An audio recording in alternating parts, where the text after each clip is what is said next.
Okay.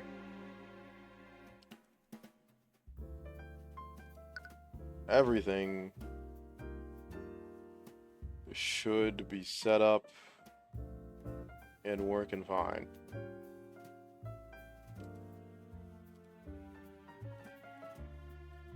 Stop messing with stuff. We can actually start playing.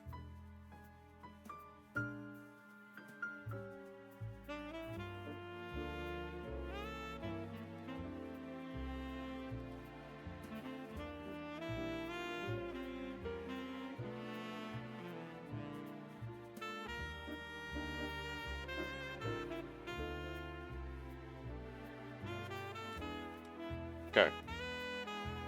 OBS, go over there. Let's return. So, the last time we played, we started the game. We have a thing called... Okay. To start properly. From the beginning, we are, as the title implies, Tyrion Cuthbert, magical attorney. We don't actually have magic ourselves by the looks, but we do have a cool eye called the Eye of Horus. It lets us see people's emotions and their thoughts. Our mentor, Ruby Timora, apparently you can kind of train yourself to protect yourself against the eye itself. So that's why our eye doesn't work on her. We went out into, I assume, just like rural countryside to find this guy named Flintheart McCoy, because Timora wanted to talk to him about something. She wouldn't really tell us about what. The negotiations didn't go well, but while they were negotiating, we met Celeste, his daughter, and she's a mercenary at like 18, 19. We stayed the night at their like shutdown inn. Flintheart and Celeste had an argument. She ran out, and then we went to go look for her. And then while that was happening, while we were looking for her and she was out, some noble dude murdered Flintheart and then has pinned it on Celeste by using her sword. We did a trial in which, funnily enough, it was established that we as the defense don't need to provide the court with a culprit. We just need to prove that they are innocent, which is, well, not it. We just need to prove that there's reasonable doubt, which is, that's not normal for Ace Attorney games. But right, we're moving into like the next investigation part. Yeah, here. McCoy Tavern. Alright. So let's play.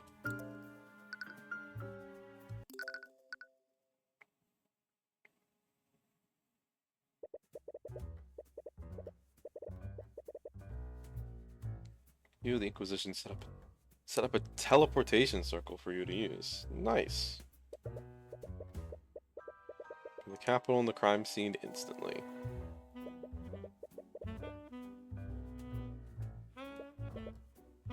Yeah, here's Orm. We also made Orm look like an idiot.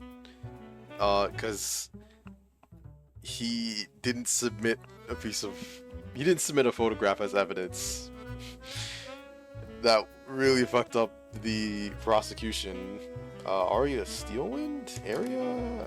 I think it's Arya. That fucked up her entire case. So what are you doing here? Also, I said I'd stop fucking with it, but you gotta know by now that it's just not really what I do. Okay. That's fine.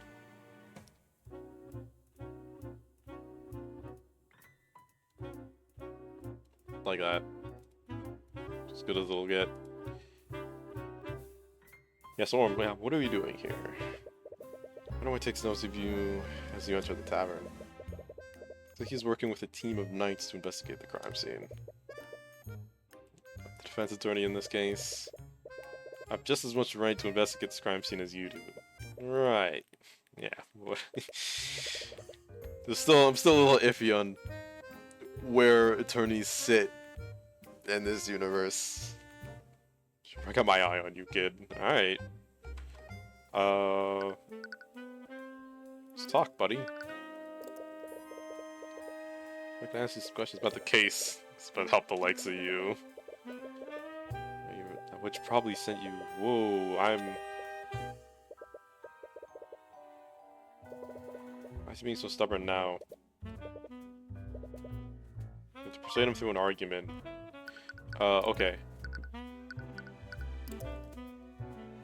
Did I hit... I've definitely hit something that's making it go...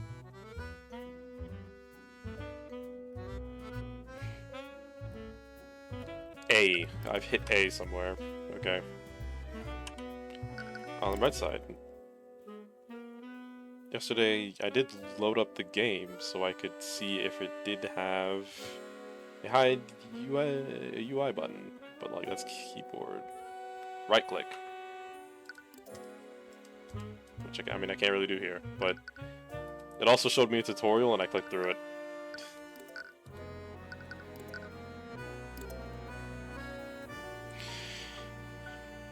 In case you won't get anywhere at this rate, if you want his help, you need to persuade him through an argument. Yeah, but how do I do that?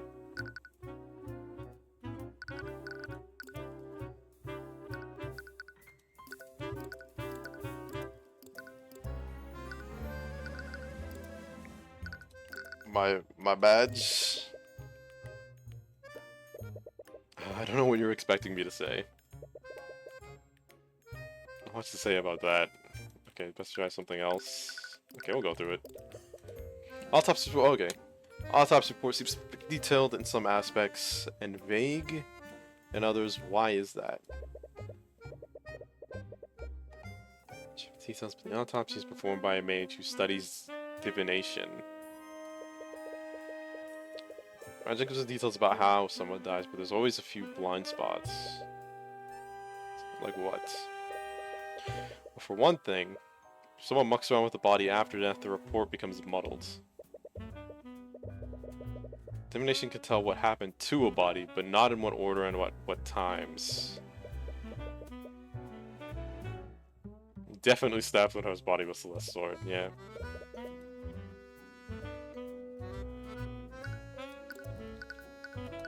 That didn't do anything. What about the sword itself? The mage's sword is really strange. It really is strange. It's almost a shame that we had to confiscate it. It's really that abnormal. It's not like any kind of sword I've seen. What if it was forged in the Eastern Kingdoms? In every single fantasy universe, there has to be the Eastern Kingdoms, and of which are very Japanese and or Chinese inspired. It doesn't look like a katana. This looks like a normal, like, longsword with a weird hilt. The crime scene picture. Like, there it is, it's like impaled him. I don't know what, like, this is like magic is around the body?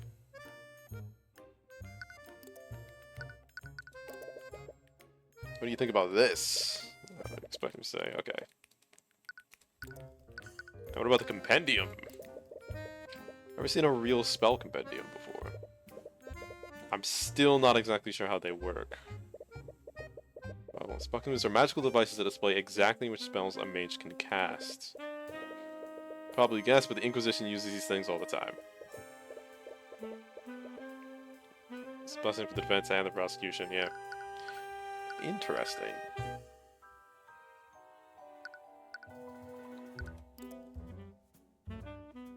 Oh, sweet. This isn't like Ace Attorney where I gotta, like, mouse over stuff, so I can just...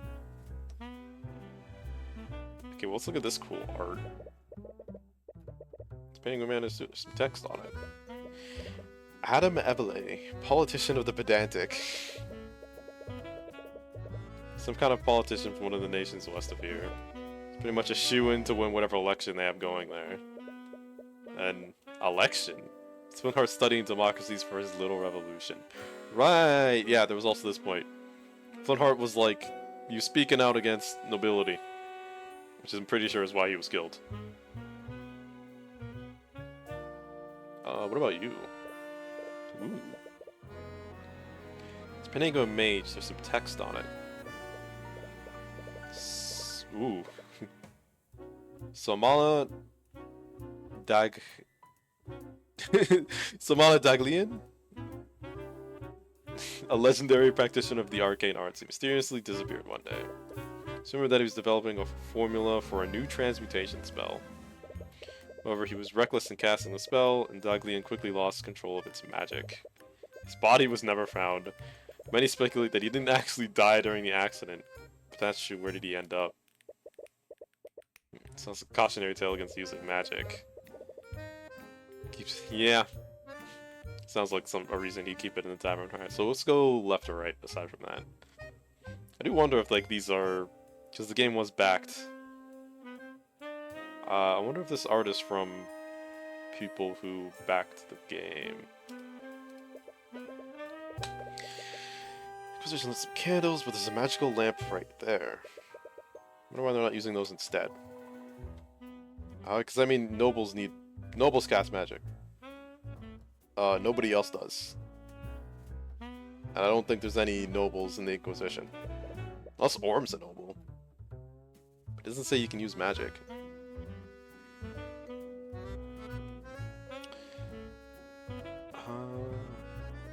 There's a modern looking lamp mounted on the wall. It's not parted by artificery. I'd expect to find something this sophisticated in a town like this. Bah. Artificery is just another form of magic. I mean, it is. It draws from surrounding ley lines too. Yeah, but it's still magic. Anyways, look where artificery got these folks. The arcane power cell broke, and they haven't had any power for weeks. Yup. Nothing can beat good old oil and flame. This face. I do like this smug ass face. Kind of. I hate it. I hate having. I keep bringing up Ace Attorney, but Gumshoe has a face just like this, and it's very smug, and it is kind of funny. Broken power cell. Queen has offered up several lamps by artificery. However, the arcane power cell has been broken for weeks, and the lamps can't be turned on. Alright, we're over here now.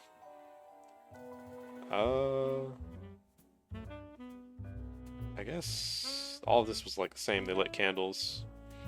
Alright, so obviously the big elephant in the room. It's a chalk outline of a person on the ground of the tavern. Yeah, that's... I mean, that's not at all how he was posed on the ground, but... details. It's probably where Flintheart died. The outline matches the picture that the Inquisition took. Nothing seems out of place. That's... I mean, that was a little bit of a lie. This... bottle. Broken bottle on the floor. It's shattered close to the chalk outline of the body. The label has the words lotus juice on it. Never heard of that brand before? Must be foreign. Shattered bottle of lotus juice. Shattered remains of a glass bottle. Found next to Flint McCoy's body. The label says the words lotus juice.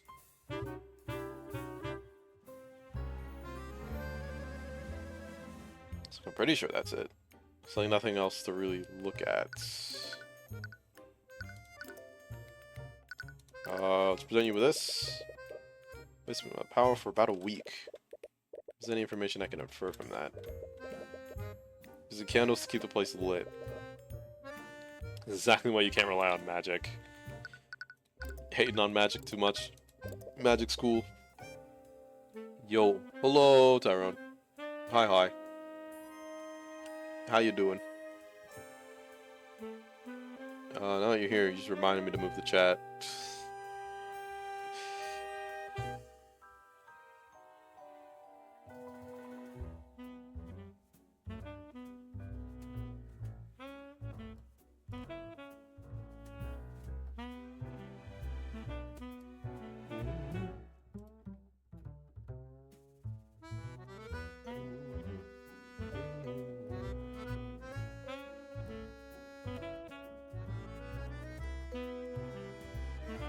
Nope, we're not gonna do that.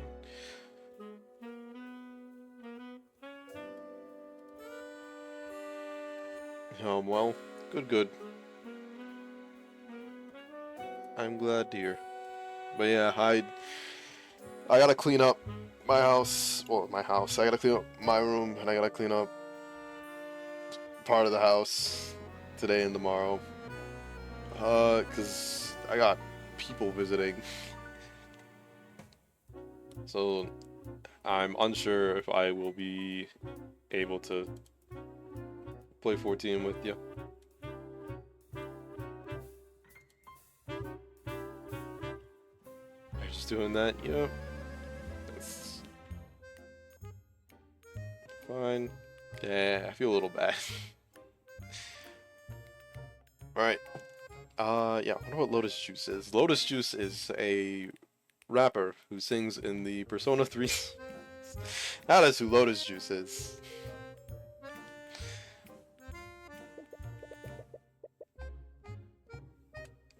It's definitely not any drink that I've heard of. Some kind of imported brand. Is that it?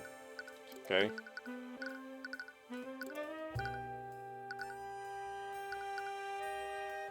I can go upstairs.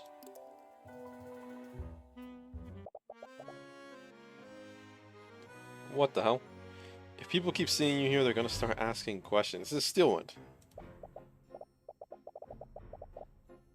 The investigation to me, all you have to do is stay quiet until the trial is over. I'm upstairs, you spot the prosecutor having a conversation with someone. It's gonna be some kind of argument. Ah, this guy. The murderer. I'm gonna keep calling him the murderer until I actually know his name. Maybe a Steelwind, but this is my land. Yeah, noble. Oh, sorry. Oh, the defense attorney from the trial. I am. I'm sorry, but who... Ah, how rude of me. It was Lord Garrick Pierce, ruling noble of this land. Got it. And it's like an occupation nobleman. That's a... Okay. Nobleman, age 38. Does not... it doesn't look 38. And Arcane... Hey, transmutation. Well, there it is. If you need any more confirmation that he's the murderer. Smooth Noble, I suppose just thank you for playing your role in the current trial. What the fuck is this face? As misguided as it may be. I suppose that you also think my client is guilty? Doesn't matter what I think. This entire scandal's done nothing but rile up the common folk. Magic is a gift for the nobility and the nobility alone. It is a symbol of the aristocracy and our divine right to rule. Now that bastard child has tainted that symbol in the public eye. Has nothing to do with her. A little bit. As her dad is involved, well, was involved in revolutionary things. It involves her a little bit. She's just an innocent woman who got wrapped up in all of this. Even if she is innocent, the charges have been laid bare and made public. Someone must take the fall. Unless the public accuse the justice system of corruption. So it's not corrupt, is what you're saying? But also, yeah, so you're saying that she should be found guilty even if she's innocent? What's supposed to happen if she's acquitted? All the public will see is a mage going free despite a myriad of evidence. That alone would be enough to cause public outrage. Tensions between the aristocracy and the common folk are high enough as is. There's one insignificant girl when compared to the stability of our great kingdom. Right. Because wrongfully convicting people has historically very much helped stability in countries. That's definitely how that worked. Stop antagonizing him, Pierce.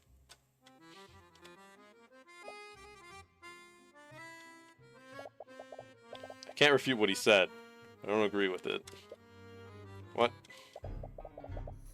System should be based on truth and justice, not on public opinion. Why are you working against my client?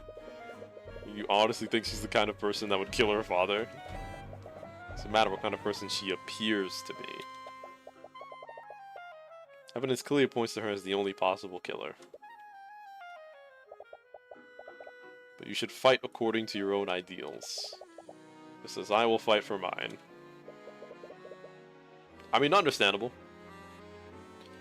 It's hard to get a read on that woman. Also, what the hell? The music went from...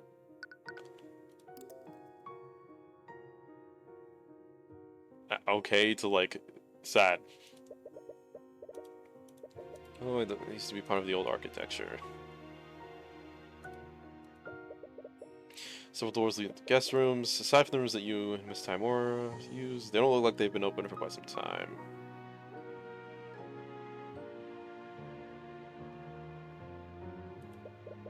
Store at the end of the hallway. Seen some use recently. Tried to open the door, but it seems to be locked. Someone might have a key to open it. Interesting. Okay. We can go back down. Oh boy. Inquisition. So what's the Arcane Inquisition do exactly? Trying to pick a fight with me? No, I'm just genuinely curious. Well, I'm sure you already know. Us Inquisitors investigate crimes that involve magic. Like me. Hence why we're doing this game. Do crimes like this happen often? Maybe once in a blue moon. Since most mages are in the nobility after all. Even if they're untouchable, they don't make a habit of getting into trouble with the law. You must have an easy job, then. Yeah, you got that right. The only reason we exist is to clean up the nobility's messes. Ah, he's angry. Yeah. Oh! I just had to talk to him. Whoop. Commander White, you seem to think negatively about my client's magic. You have a personal grudge against mages. Damn right I do, not even gonna hide it. Exactly. If you had any sense, you would too. All a mage has to do is wave their hands and say some magic nonsense. And you suddenly have a dead body on the ground. Can I interest you in the Glock 19? Or what? In which I do less than wave my hand. I point and I pull my finger. And there's a dead body on the ground. Then we get started on Mage Blight? What is Mage Blight? If some nobles use their magic too much, they end up snapping and going on a rampage. Huh. I don't know if this is going too far. But why join the Inquisition if you hate mages so much? I feel like... Hold on, I'll just let him... I think he's gonna say it, because... Then the fact that my job is to sweep the nobility's crimes under the rug. So, sorry, I didn't mean to insinuate. Nope, you have the right of it. Anytime a noble is involved in a case, I'm ordered to look the other way. I'll seem very happy to do that. Why would you stay in this line of work?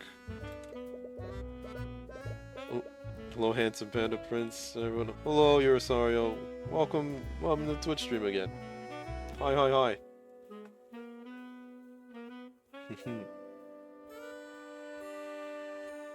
Because every once in a while, I'm allowed to put a criminal mage behind bars.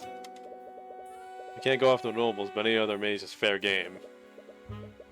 Or at least, they were before your boss showed up. That's why he doesn't like us. So you have something against Miss Timora.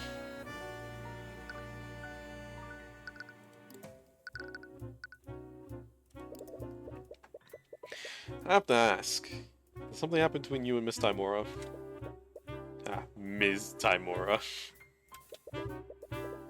Her lackey or something? I mean, she's our mentor. Also, I don't think I asked, but... How you doing, Rosario? So where's my water bottle?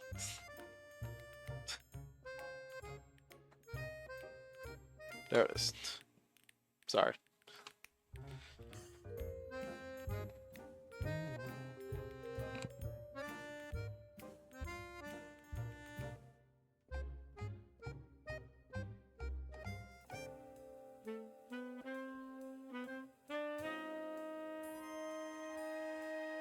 Bah.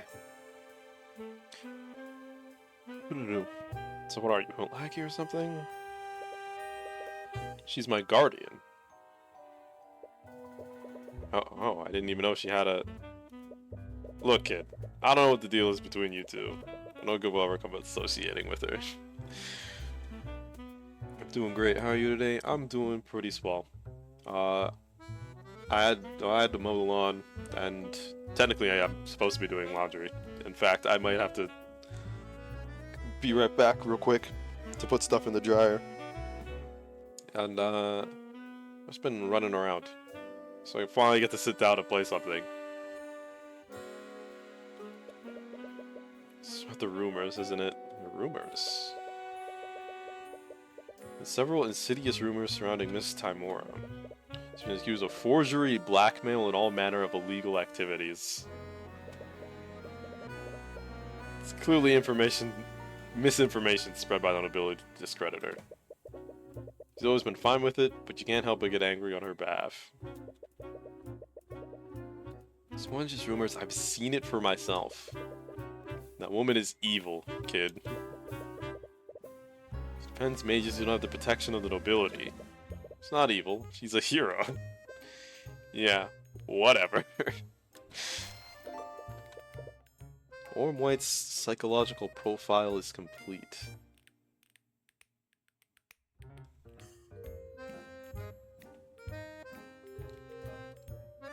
Okay. Do we just hit argument then? This is what I get for accidentally hitting through that tutorial. Anyone seems unusually hostile towards you. You have a feeling it's not just because you embarrassed him in court today. To clear up this misunderstanding, you might be able to convince him to help you. Are an argument with Orm White? Yes. There we go. Alright, I'm just gonna come out and say it. Do you have a problem with me, Commander White? You should know exactly what my problem is with you. I saw who you work for. I'll have to spell it out for you. Ruby Timora is a crooked lawyer. Does your boss not tell you what she gets up to? Oh god. Allocutions and arguments. Arguments are not always fought using hard evidence. Some you need to allocute to convince your opponent their claim is wrong. Prompt for an allocution. Choose from one of the 3 possible responses. The correct response can be gleaned from reading your opponent's psychological profile. I see. So defend, you have no right to throw basic accusations against me or Miss Timora. Caution was done, I'm the one heading this case. Doesn't matter how I feel about me or Miss Timora, what matters is that my client deserves a fair trial with fair representation. I like how it's defend, deflect, or rationalize. Stubborn and stuck in his ways, he seems to have a grudge against Timora, will act negatively if you try to defend her. Or will respect you if you defend yourself against personal attacks.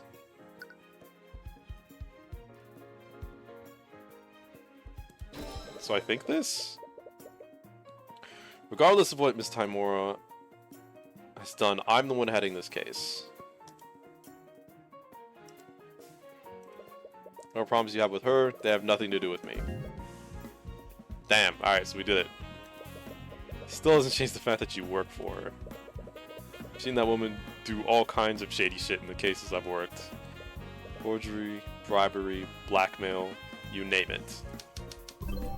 Just another crook. But you're just the same. A successor for the devil of defense attorneys. So defend myself, but not Timora.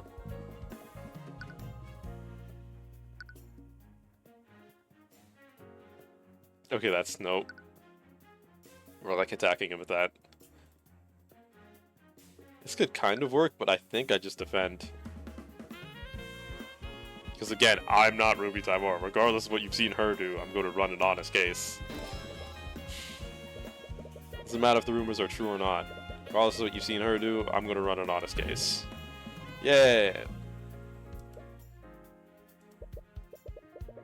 Kid, I like nothing more than to believe you. Everything I've seen her do, I know better.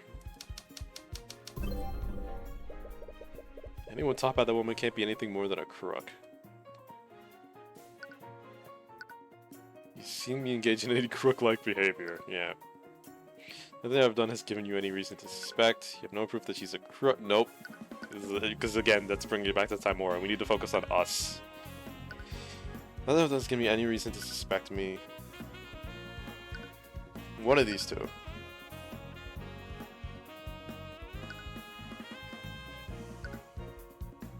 We'll try deflect. Right now, I'm just a defense attorney that's asking you for information. Nothing that I've done has given you any reason to suspect me. Yay! Argument 1. If only that showed up every single time in real life. You just want some info, right? Yes, it's all I'm asking for. Alright, I'll answer your questions. Just don't make me regret this. Yay. I liked that. It kind of reminds me of... Again, I'm so sorry. Investigations. His dirty investigations. Again, logic chest. Murder weapon. Goes without saying, but I don't believe that the sword is the murder weapon. Alright. I guess you just have to prove that someone else put the sword there. Did the Inquisition find anything suspicious on the scene? Found another bloody weapon lying around. We definitely didn't. Be a little too convenient, wouldn't it? But let's say that the girl really is being framed.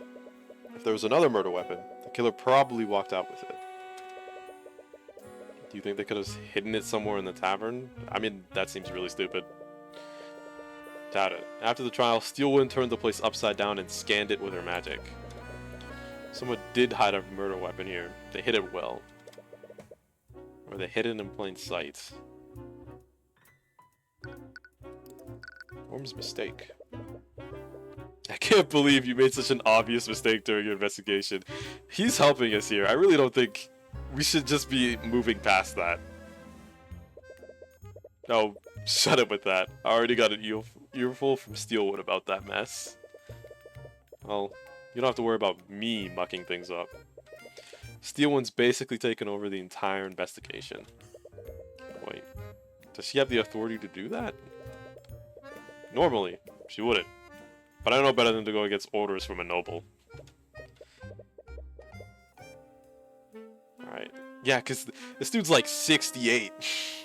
Steelwind is 18? I think? We can check. Not here. Oh, yeah, here. Yeah, fucking crazy. That's wild. So was just, yeah.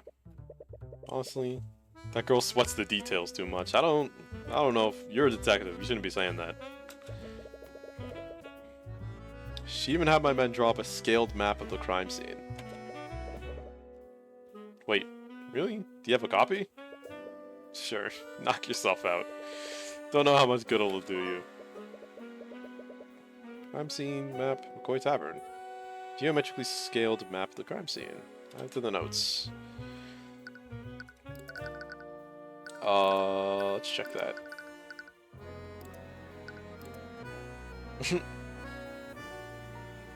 Fair enough. Then 1 square is 5 feet. This is pretty big tavern then. It's like 5, 10, 15, 20, 25, 30, 35, 40, 45 feet across. And I think the body is like somewhere here, supposedly.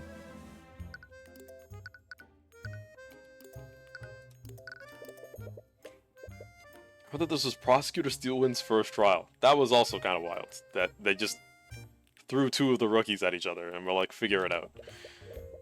She's pretty talented if that's true. A pain in my ass is what she is.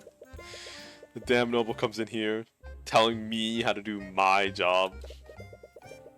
I honestly have no idea why she's even doing what she's even doing in this line of work. And she's from a renowned noble house. She must be a pretty powerful mage. Ha! Powerful is an understatement. The steel ones who came before her could turn this entire town into a glass crater. What? Wait, that's true, right? You found everything that you can here. What does it all mean? There's no weapon to be found. There's no obvious evidence of another person at the scene. Hey, you okay? You got quiet all of a sudden. Alright, just focus. Close your eyes and let everything else disappear from the world. Yeah, we're just kind of ignoring him. Hey, you listening? What the hell is this music?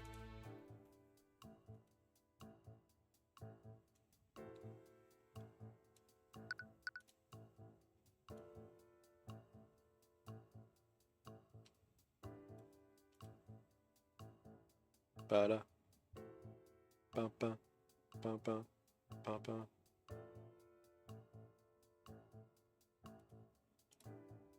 Ba-da. Ba-ba. Ba-da. Ba-da. Ba-da. Ba-ba.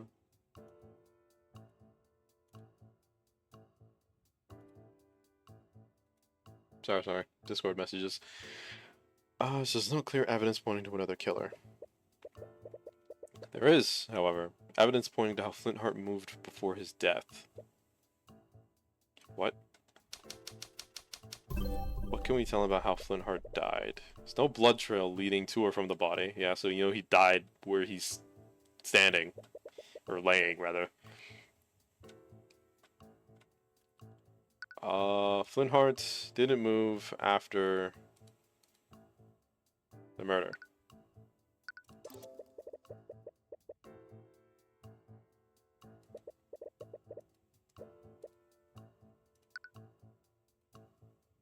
During the murder? Okay. We just have different definitions of after and during. Okay. Flintheart died where he was attacked. He didn't move from his position at all. There's also the autopsy report, which states that he died from a stab from behind. He's probably caught off guard and was too incapacitated to move anywhere else. This means the attack happened in the exact position he fell over.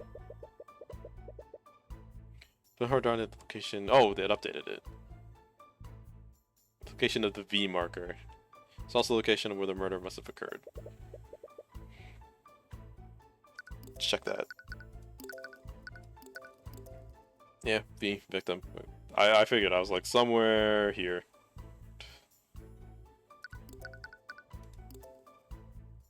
It's about a shattered bottle of lotus juice. The bottle shatter.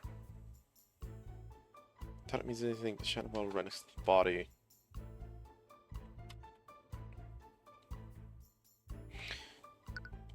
Flintheart dropped the bottle during the attack. Flintheart dropped the bottle when he was attacked. From that, you can infer that he was holding it the moment before he was attacked. Yeah. What's so strange about one bottle, though? May seem like an insignificant detail, but detail could help me infer other elements of what happened during the murder. But, right. It's also the fact that the artificial lights were out. These candles here when you arrived at the crime scene orb. No, we had to light some so we could see the crime scene properly. We thought it was weird too. Girl and her father must have had their argument in pitch black darkness. Read about the state of the crime scene.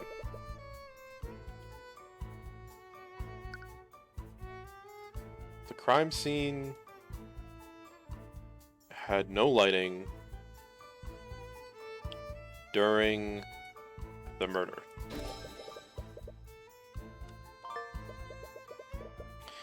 power cell. Power backup cell is broken for weeks. Lights can't be turned on. This means that the lights were not operational during the murder. The argument that Celeste had with Flintheart must have been spontaneous. They weren't planning to have a conversation in this room. In this darkness, Flintheart wouldn't have had a lot of visibility. If he was stabbed from behind, he probably didn't see it coming. He was clearly surprised and was probably in too much shock to run away. Also, the bottle may seem insignificant, but he was holding it when he was attacked. Maybe he was pouring a drink for himself, or maybe it was for a visitor. Either way, the assailant must have been unseen by Flintheart. Kid? Or the assailant attacked him from his blind spot while his back was turned.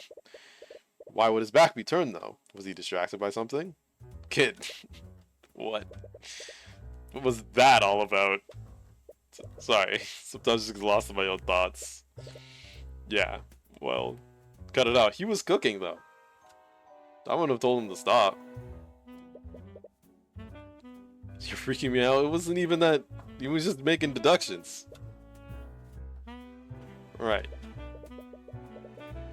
Anyways, you think you found everything you can here. You should move somewhere else. Okay, so that's that. Should we move to the courthouse? Weird.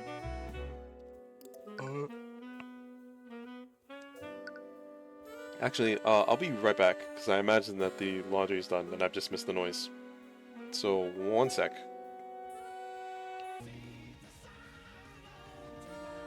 Ooh. Ooh. Alright.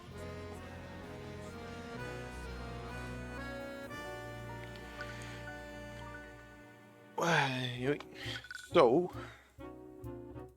yeah, we're moving. We were gonna go to the barracks. In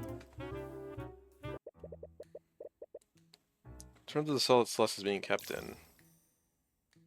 Anger, yeah. Sadness, fear. The ambient despair in the air fills your mind like a horrendous stench. You do your best to ignore the emotions of the other prisoners, but you haven't had much practice blocking out this many people. As you arrive, you see Celeste huddled down in a corner. As she sees you, her dour mood seems to lift, if only for a moment. Oh, hi, Mr. Cuthbert. There's no need to address me so formally. Just call me Tyrion. Gosh, he's literally a year younger than you. Yes, I came here to ask you some simple questions about the case. Alright. Drow. I'm sorry for freezing up like that. It almost lost us the trial. There's no need to apologize. You did great. It's only thanks to her. If she hadn't calmed you down, who knows what would have happened. She had to calm you down for her own sake. I still don't understand it, though. How are there traces of magic on my dad's body? Wait, those traces of magic were on the sword and the body. Magical traces are particles of magical residue that are left behind when a mage casts a spell. They only linger around for 45 hours. That gives you a rough timeline of when and where a spell is cast. Did you cast Mage Blade on your sword that day? I usually cast it when I train in the morning. Yeah, it explains why there was a trace on the sword. No, magical traces can't be moved around physically. For a spell to leave a trace, it has to be active when physical contact is made. What does that mean then? Whoever killed your father had a transmutation spell active on it at the time. The magical trace on your sword was just an unlucky coincidence. Poor girl. Can you tell me more about your father? Oh.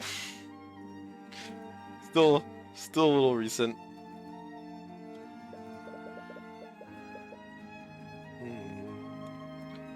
be difficult after everything that's happened.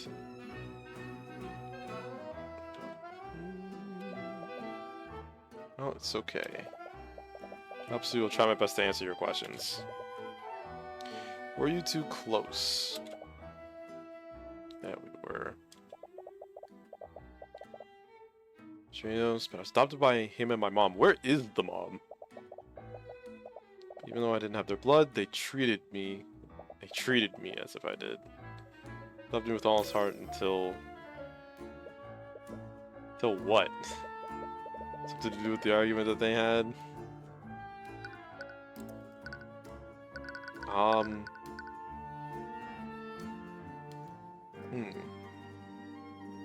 You know what? I was thinking about this.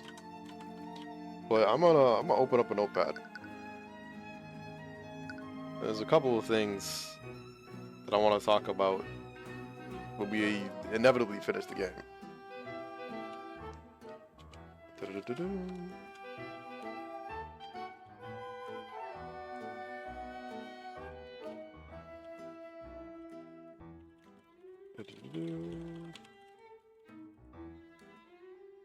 we go.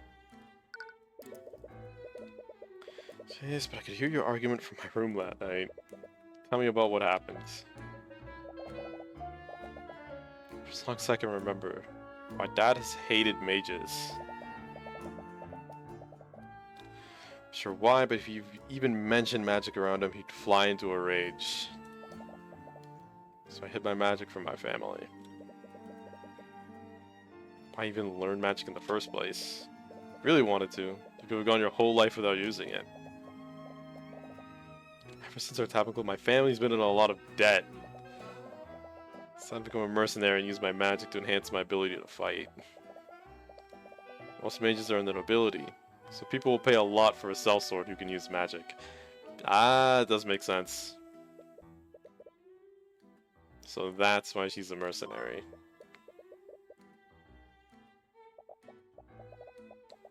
But I don't know. Learning magic was the biggest mistake I've ever made. On that night, my dad found my spell compendium. When he confronted me about it, I finally came clean to him. He flew into another one of his rages. Shouted at me. He told me that I'd betrayed him and his family. Oh. You did not deserve every bit of it. I learned to use it anyway. He showed me so much love and I just threw it all away. I'm sure he still loved... Yeah. He seemed like the prickly guy who's just really soft on his daughter.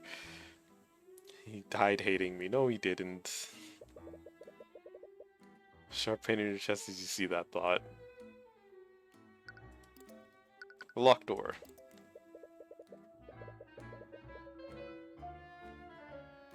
So there's a locked room in the tavern. It's at the very end of the hallway upstairs. The Inquisition probably searched it already, but I just wanted to investigate it to make sure. Not sure at the end of the hallway.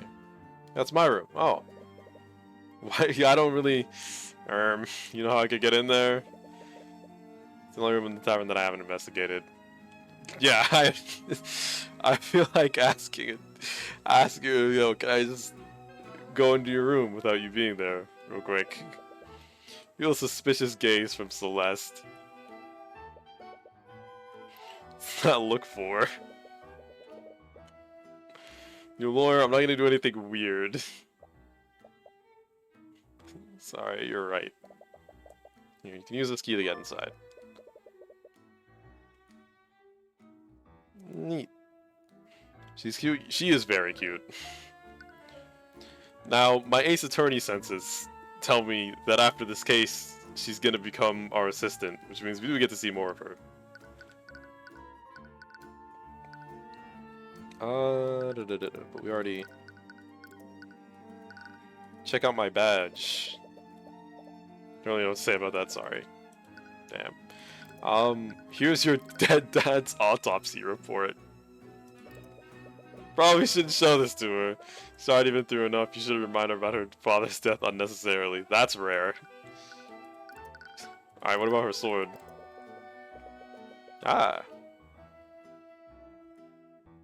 This is a pretty strange sword. I've never seen anything like it. Okay, souvenir I got while I was traveling the Eastern Kingdoms. It doesn't... You've been to the Eastern Kingdoms? I thought Wyvern Guard had a strict policy preventing people from crossing the border. What? Why? Well, I didn't exactly enter legally. Alright, with that... Okay, with that face.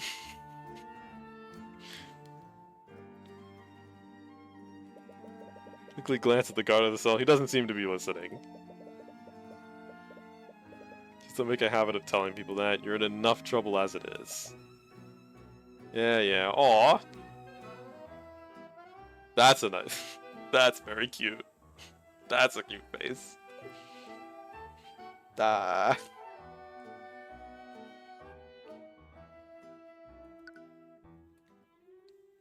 Oh yeah. What about the crime scene pictures? Okay. Your compendium. Mage blade. But that magically sharpens my swords that can cut through plate armor.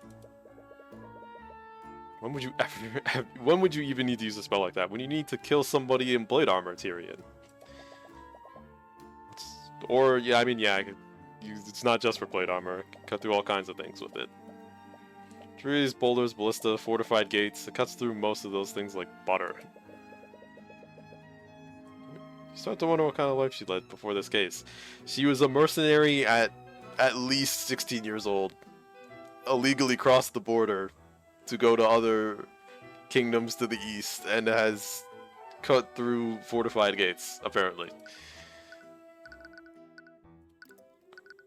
Map of the crime scene. Doesn't really know what to say about this. It's a bottle of lotus juice. Oh, okay. Broken power cell. There you go. I didn't expect to find artificery in a village like yours. Yeah, I brought it to my family to make their lives easier. But I think it just made things more complicated.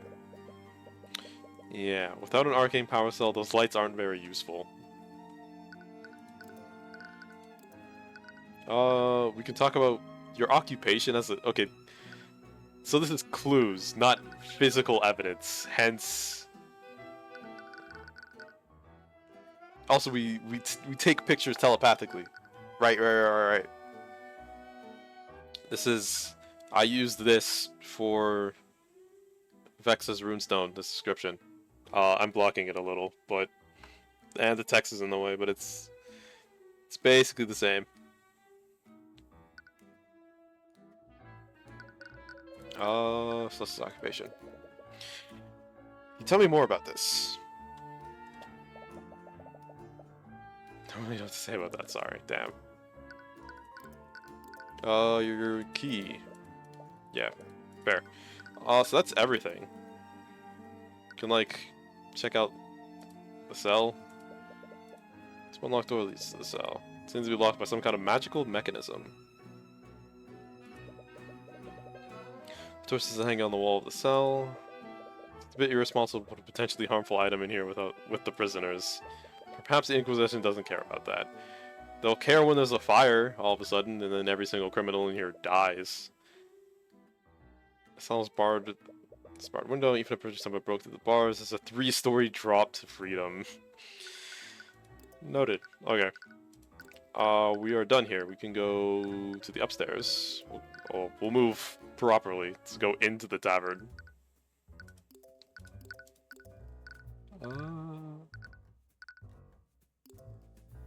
Hold on. I was like, does he have anything new to say with this? Nope. Alright. Upstairs. And... door.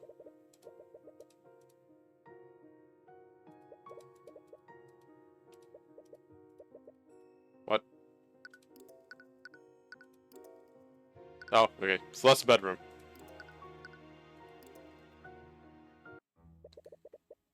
You have a whole ass table in your bedroom? What? Nice bed, though. You start when you notice that someone is already inside. Whoa! This is Mom. Told you knights everything that I know. What more do you? Aren't you Celeste's attorney? I am. Who are you? Oh, it is Mom. Jolene McCoy, Celeste's mother. That's a lot of boob you're showing. This is a lot of boob. She's well endowed. Yeah, she is. Where is it? There it is. With the heart. Ah. Ah.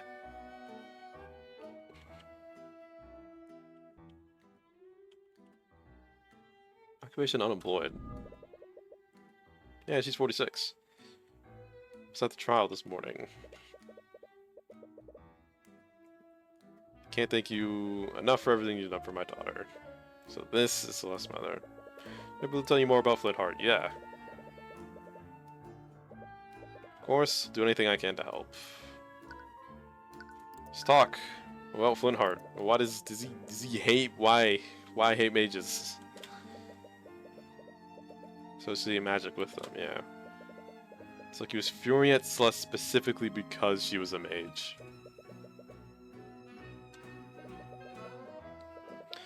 Wasn't there when their argument happened, but I can only imagine what he said to her. Where were you? You know what happened to him? Why does he hate magic so much? Still know about this, but years ago, Flintheart had a sister named Effie. When I was a child, we were friends with a boy named Garrick Pierce. Isn't that the noble dude? Holy shit, it was. The noble man was speaking with Spielwind earlier, yeah. We're all inseparable at the time. He'd always sneak into town to play with us against his family's wishes. We weren't too happy about that. He was quite rebellious back then, but he's a completely different person now. Everything changed when Garrick began learning how to use magic. One day, when we were playing together, he wanted to show off the spells that he'd learned. He was told not to use magic without his instructor there, but he was just too excited. He began casting his spells, but something went horribly wrong. Lost control of his magic and fatally wounded Effie. Tried bringing her back into town, but by that time it was too late. She was already gone.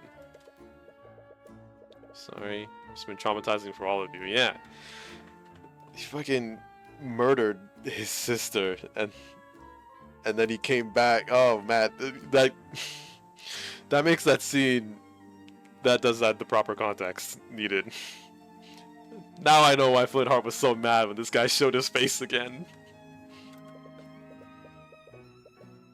Next day, the Arcane Inquisition came to investigate what happened. House Pierce used their connections to cover up what happened. They even threatened Flintheart's family into keeping quiet. After that, the official story was that Effie had been mauled by a wolf.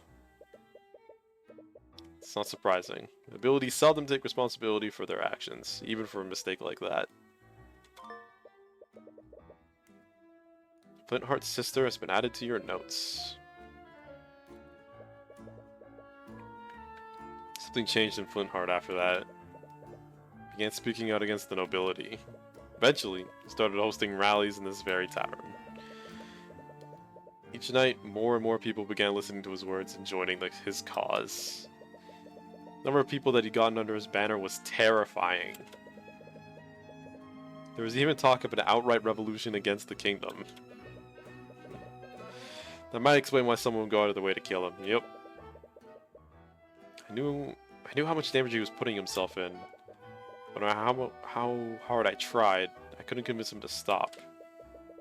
His attitude didn't even begin to change until we adopted Celeste. Alright, this all makes sense. Can you tell me more about Celeste? How did she become part of your family? It happened many years ago, back when McCoy Tavern was still open. We were closing one night when we found a baby with white hair abandoned in the dining area. We waited weeks for her parents to come by, but no one ever came looking for her. That baby was Celeste? Yes, Flint and I had always wanted a child. I thought Celeste must have been a gift from the scaled board. But one day, I saw Celeste practicing her magic. I think that's when I realized that someone from the nobility must have abandoned her at her end. This is gonna come up. I know there's a sequel in production for this game. I don't know if this comes up in this game, but her being nobility abandoned at the tavern has to be important at some point. I didn't care. I loved her all the same. I'm sure Flintheart did too. Wait, you knew that she was a mage all this time? I did. You haven't known her very long, but she's a terrible liar. Flintheart must have noticed too, but I think he didn't want to believe it. It's my fault. I should have forced him to see the truth. Alright, so what about the two of them together? I spoke with Celeste earlier. She thinks that her father hated her because she was a mage. Yeah, sad. Fair enough. There's no way he would ever feel that way. He loved her more than anything in the world. No matter what he said to her that night, nothing would ever change that. Seeing them together, you figured as much. Celeste was the world to him. When we adopted her, it was the first time in decades that I'd seen him so genuinely happy. I mean, I imagine he must have been happy. Well, how long have you guys been married, I guess? I was about to say, he had to have been genuinely happy when he married you, right? At least, he wasn't, like, depressed ever since his sister died. More than anything. You want to hear a story? Celeste had just returned from her travels. She wouldn't stop talking about this foreign drink that she loved. I think it was called lotus juice or something strange like that. Ah. Did everything he could to have it shipped here. Called in a bunch of favors with some of his revolutionary friends. In the end, he was only able to get a single bottle of it. Is it really that rare? Yes, I wouldn't be surprised if it was the only bottle of lotus juice in the region. Yeah, lotus. Come on, Tyrion, keep up. It's the thing in the evidence that we picked up, and it was, I say picked up, that was broken on the floor. Is this the bottle that Flintheart bought? Show her a picture of the shattered bottle that you found next to Flintheart's body. Wait, how does this work then?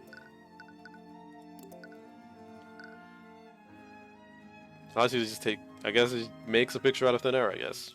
Noted. It is. You know, he was going to surprise her with it. Found the broken pieces next to Flintheart's. Well, I found them in the dining area. That's strange. You'd be keeping it in our room so she wouldn't find it. Really? When was the last time you saw it? Right before I left the house that night. It was right before the big argument. Okay, so yeah, you were just out. This was just laying around in the bar.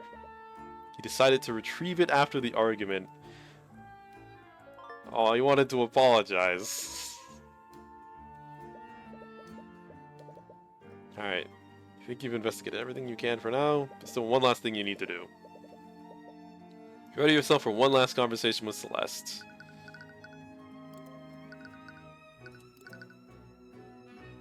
You run back. Did you get something? Actually, there's one last thing I wanted to talk to you about. You know, you said something that I just can't let go. You said that your father died hating you. But everything I heard about him, I don't think that's true. Your father loved you, Celeste. Even in his final moments. You desperately want to reach her. She keeps believing that he hated her. That thought will eat away at her for the rest of her life. You know that better than anyone. He's just lying to make me feel better. Won't be that simple. You'll need to win an argument against her if you want her to see the truth.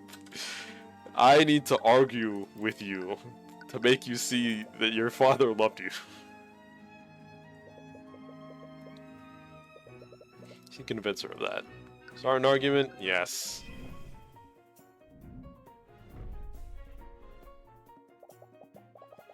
Now he's trying to make me feel better, and I really do appreciate it.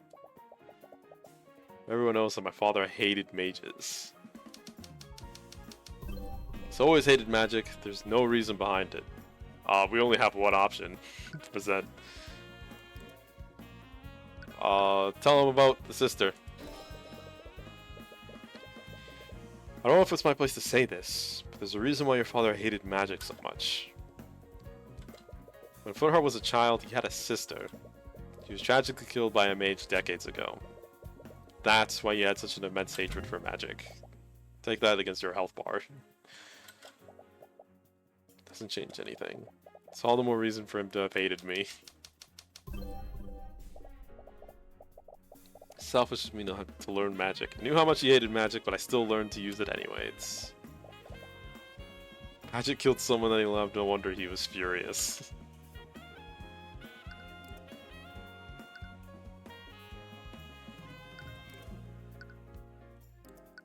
Do I just present the bottle? Oh, wait. Fuck. Perhaps we would do this to try something else. The moment I clicked it, I was like, no, it's this. You didn't learn magic to be selfish. You learned it to provide for your family. Yeah. You learned it to save your family after your tavern was shut down. You're a good person, Celeste. You did everything you could to help your family. I'm sure your father recognized that. Just shut up. What? Power composure he had is slowly breaking down. Hear what he said to me. You can only think of how I betrayed him.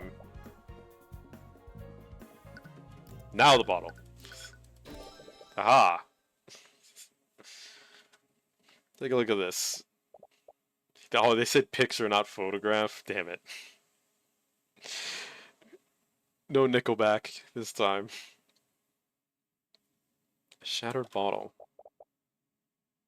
It's a bottle of lotus juice. Do you know where I found this? On the floor of your family's inn.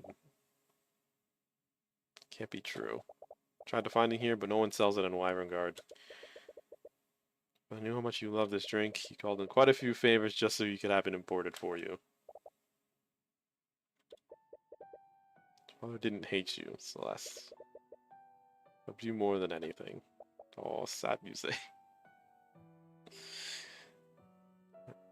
That doesn't change anything. If he did all that for me, it was before he knew about my secret. I'm sure he would have never done that if he knew the truth.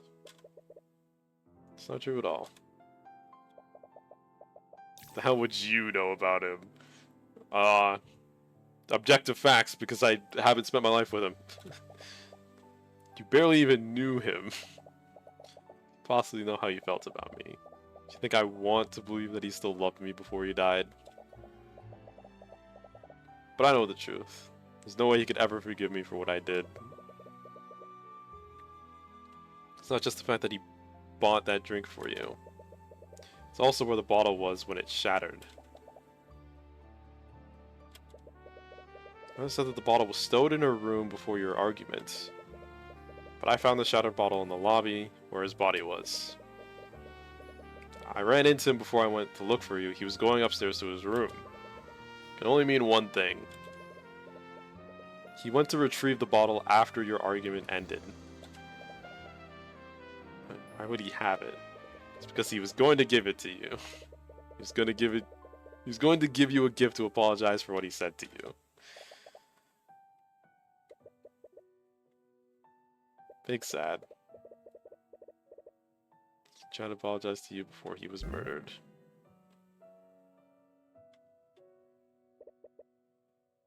I don't like this. I don't know, he's a mercenary of all things. I can handle myself. I don't doubt it. Still shouldn't have to risk your neck for our sakes. Close the end dad. Won't be able to survive unless I do this. I don't know what I'd do if anything happened to you. Aww. Love you until the day we die.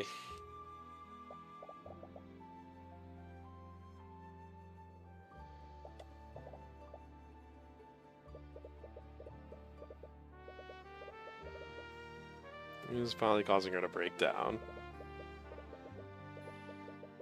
She's crying loudly, she quickly embraces you in this cold, dark place. You probably hadn't felt warmth of any kind for days.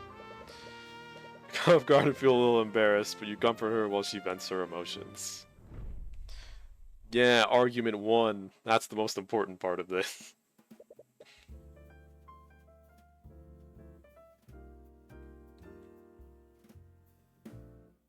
Also,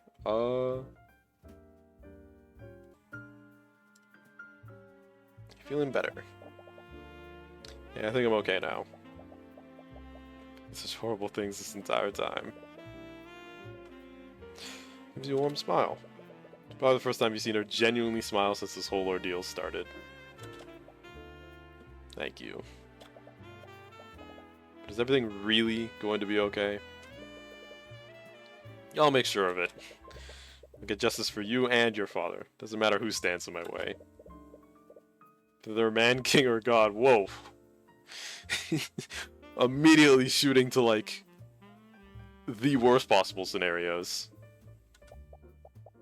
Completely different now. Happened to that nervous wreck from before. Please forget about that. I'm not giggling. You're not getting a giggle out of me. Anyways, take some time to rest. The trial's gonna resume soon. And everything you can for now. And a lot about what happened the night of the murder, you just hope it's enough. Even with your investigation, you still don't know what the prosecution has planned. Whoa.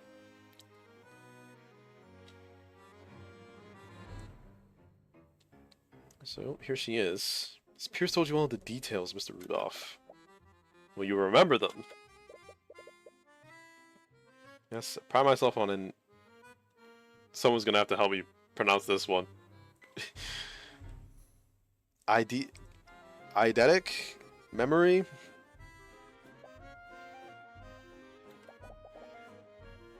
So there's no misunderstandings. I do not approve of this. You said it yourself, Lady Steelwind. There's no possible way that I could have done the deed. It has to be the bastard child. We don't know what sort of tricks Ruby Timora might pull tomorrow. Just see this as a way of securing a just verdict. Yeah, we're manipulating witnesses is what we're doing.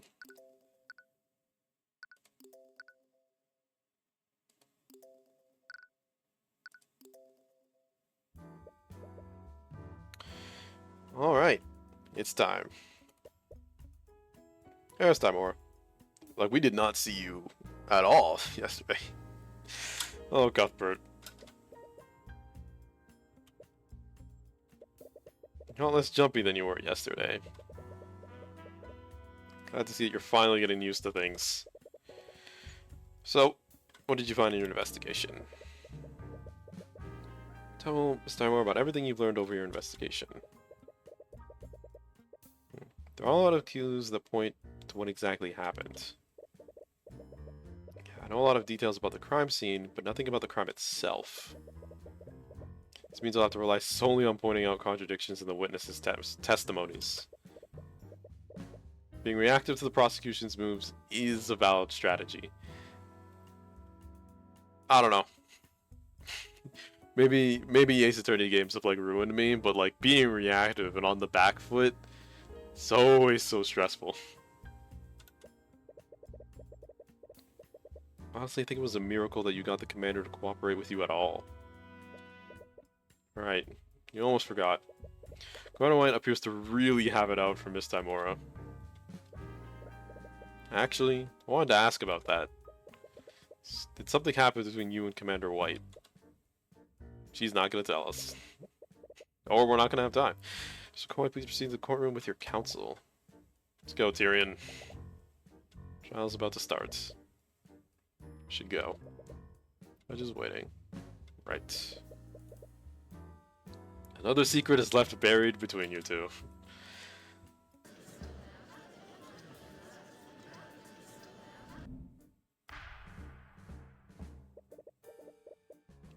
Court is now resumed for the trial of Celeste McCoy.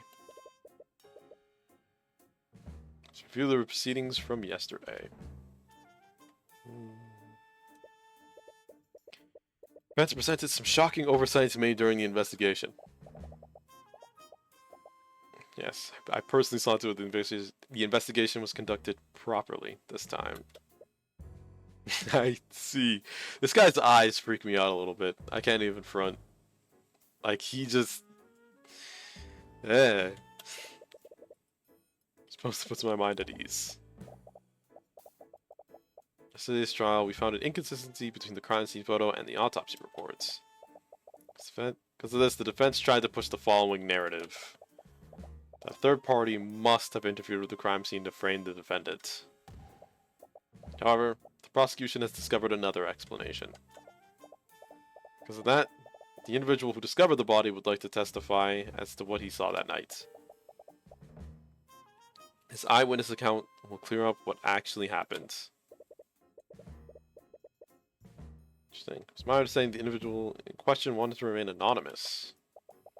Supposedly, this witness was within the gallery of the trial yesterday. After yesterday's proceedings, he felt he couldn't stay silent any longer. So, that's her plan.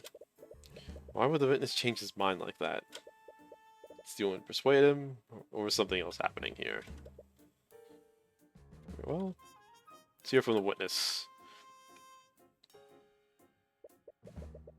State your name and occupation for the court. My name is Reese Reginald Rudolph. RRR. I'm a chauffeur of the equine variety.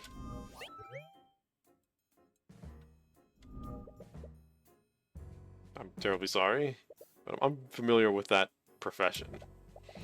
He means to say that he's a carriage driver. Yeah, I don't know why he worded it like that. I understood it, but well, I see. But in any case, it's my understanding that you found the body. Am I correct, Mr. Rudolph? ... Totally not sus. He must be writing something in a notebook. Guess with incredible speed. His pen only touched the paper for maybe a second before he spilled an entire page. Mr. Rudolph? What was that about? He's merely taking notes on the people in this room. Taking notes. This is a certain compulsion to keep a record of every event that he witnesses. I see. So we will receive an accurate testimony of how you found the body. Actually, I witnessed much more than that. I saw the crime as it was being committed. I wrote down everything that I saw. What? That's true. Why did you choose to remain silent until now? We had initially concluded that the evidence alone was decisive enough. Therefore, we saw no need at the time for his testimony. However, those circumstances clearly changed during yesterday's trial. Yeah, there's no way the prosecution wouldn't leverage eyewitness testimony from the start. Something else is happening here. Present for the court to what you saw that night. There's one thing I'm enjoying about this game, and maybe I've already said it. It is the pacing. We just go. We are not beating around the bush. She asked for an inclined to my carriage that evening. We were driving by the McCoy Tavern when we heard a disturbance. This occurred at 1:28 a.m. Whether something was amiss, I walked into the establishment to see what the commotion was about. There, I saw the defendant. She was lit by the blue glow of the dining room lights. She had stabbed Flintheart McCoy and was channeling magic into her sword. was his cap. Because, like, the lights were out. We were literally there. She moved her sword from Flint's back and slowly turned to face her. And as he slowly turned to face her, she stabbed him again in the front. So she realized that had witnessed her heinous crime. She let the body fall to the ground and fled the scene.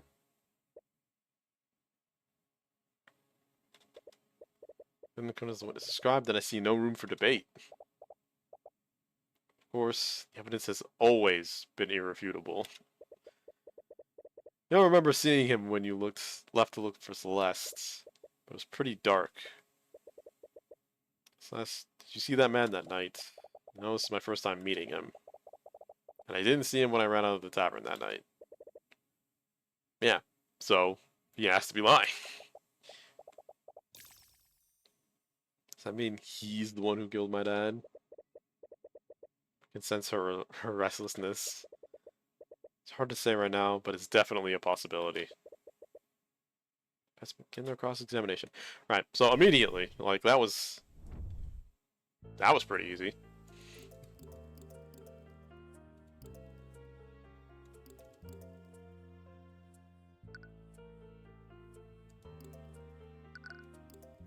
Broken power cell. Lights were not operational during the murder. Objection! Testify that you saw my client murdering the victim. You supposedly saw her casting magic while doing so. Is this not the start of the game? The moment was burned into my memory. It's funny that you say that. How so? Because your entire testimony is a complete lie.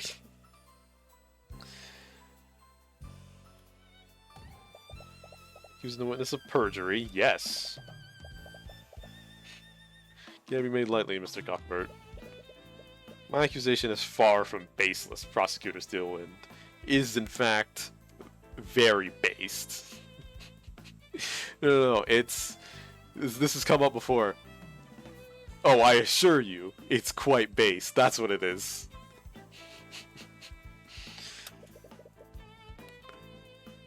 Take a look at this report. Dining room lights are artificial devices that are powered by an arcane power cell. It's broken during the time of the murder. Dining room lights had no energy, and the room would have been pitch black.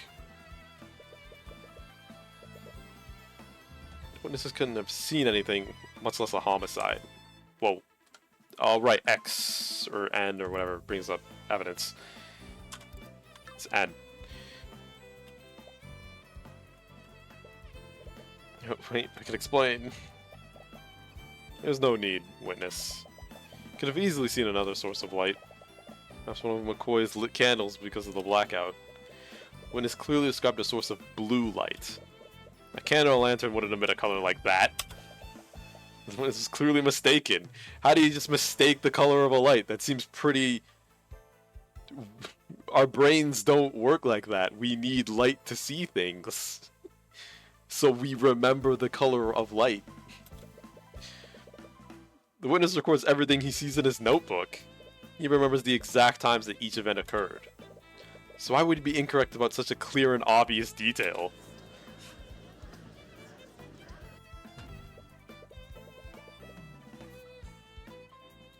No. What the witness saw was clearly some form of magic. Due to lack of power, it couldn't have been an artificery, it must have been an arcane spell. He's sweating. He's sweating.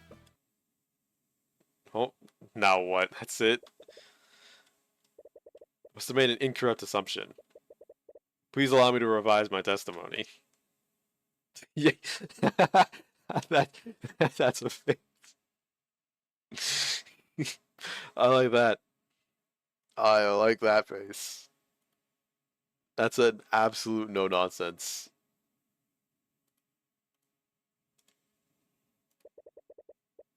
What do you think of this, Prosecutor Steelwind? If this wants to revise his testimony, then I see no harm in obliging him. And you, Mr. Cuthbert? If you think he saw something different, then it's only fair to hear him out. Tear through each of his lies no matter what he does. Now what? Whoa. We sped up the music. Remember now, yesterday it was revealed that Flintheart was killed using magic. I must have seen Flintheart's daughter channeling a magic spell. The spell was called Mageblade. Am I correct? That's it. The blue glow that I saw must have been created by Mageblade. I see. Saw it came from the defendant's magic. Now, okay, maybe let's check the spell itself.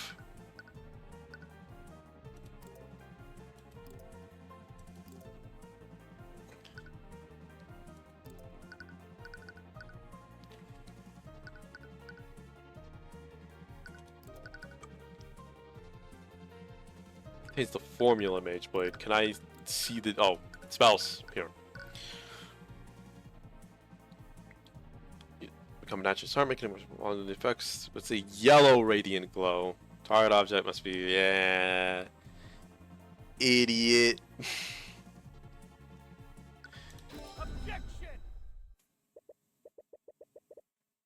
Mr. Runoff, you don't know much about magic, do you? Of course not. Trying to say that I should have recognized Celeste's Mageblade? No. I admit that you probably wouldn't know about Mageblade. That's exactly where your mistake was. Mr. Rudolph, if you were aware of how Mageblade works, then you would know that the spell emits a yellow radiant glow. Which means the blue glow you saw couldn't possibly have been Mageblade. What do you mean this is ridiculous? Clearly remember seeing a blue glow, but what significance could such a minor detail have? Extremely significant, because it means he didn't see anything, and he's lying out of his teeth. If the witness did see a blue magical glow, then he must have witnessed another spell at the scene. Preposterous. You don't have any evidence to back up that claim. That blue light made a large impression on the witness. He wrote it down in his notebook, and he specifically mentioned the color. There's no way he would have been mistaken about something like that. Keep sweating. So, what did you really see, Mr. Rudolph? Did you see my client at the scene casting a spell that she couldn't possibly cast? Or did you see another mage at the scene?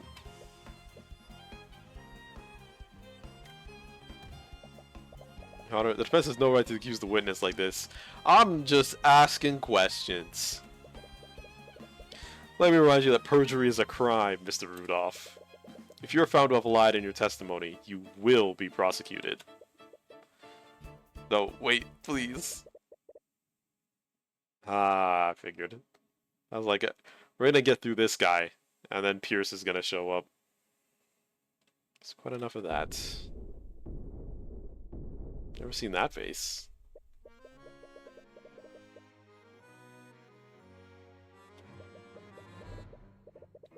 He's breaking every possible rule in the book, but no one in the room moves to stop him. The bailiff looks at the judge nervously, but the judge narrows his eyes and carefully watches Pierce. Pierce, meanwhile, shoves the still flustered Rudolph off of the stand and begins addressing the courtroom. What is he even doing here? I'll stand by while you harass my servant. Oh, look at you. Being upstanding. Pierce, we discussed this. This face. Again, Franziska von Karma till the day I die. Same energy.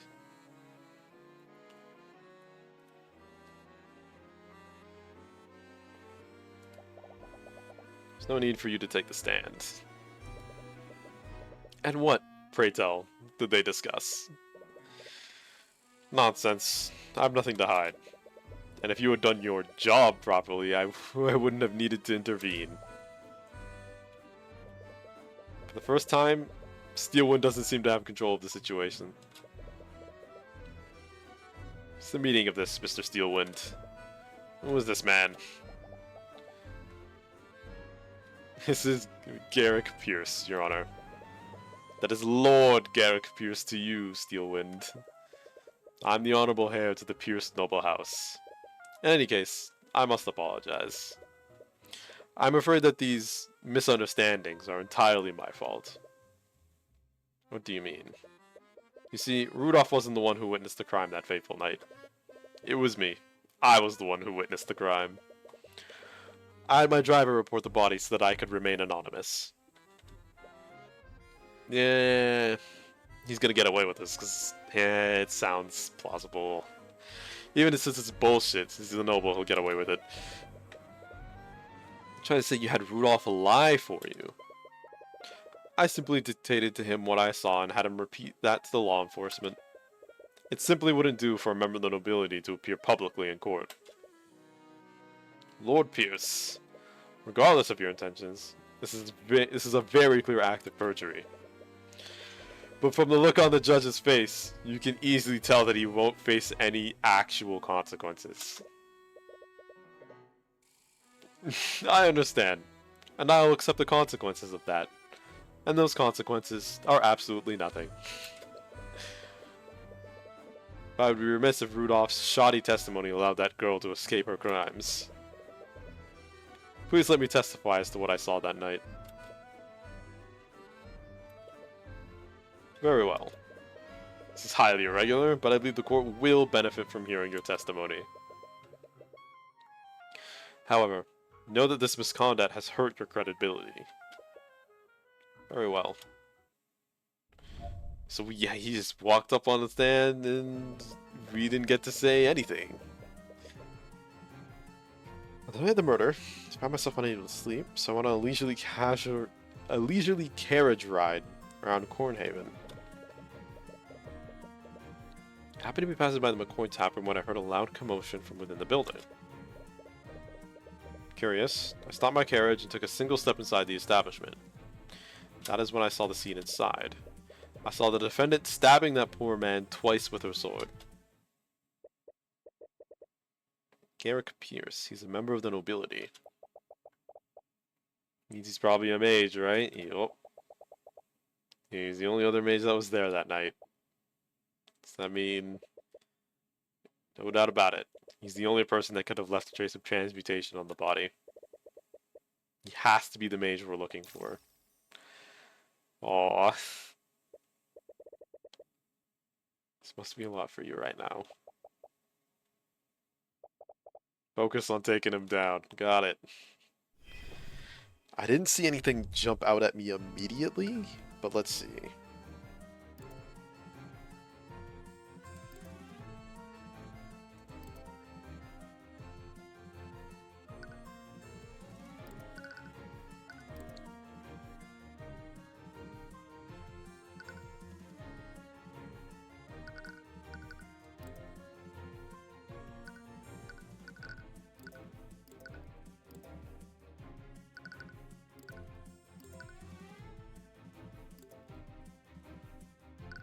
Okay, yeah, nothing stands out, so we're gonna have to press.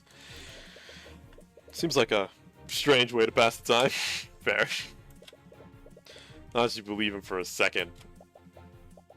The witness's eccentricities are besides the point. What matters is that he was clearly at the scene. I wouldn't quite put it that way, but nevertheless. I happened to pass by the McCoy Tavern when I heard a loud commotion from the building. I guess this commotion was the argument between my client and the victim. One would conclude that, yes. As you all know, both of them became quite loud during their arguments.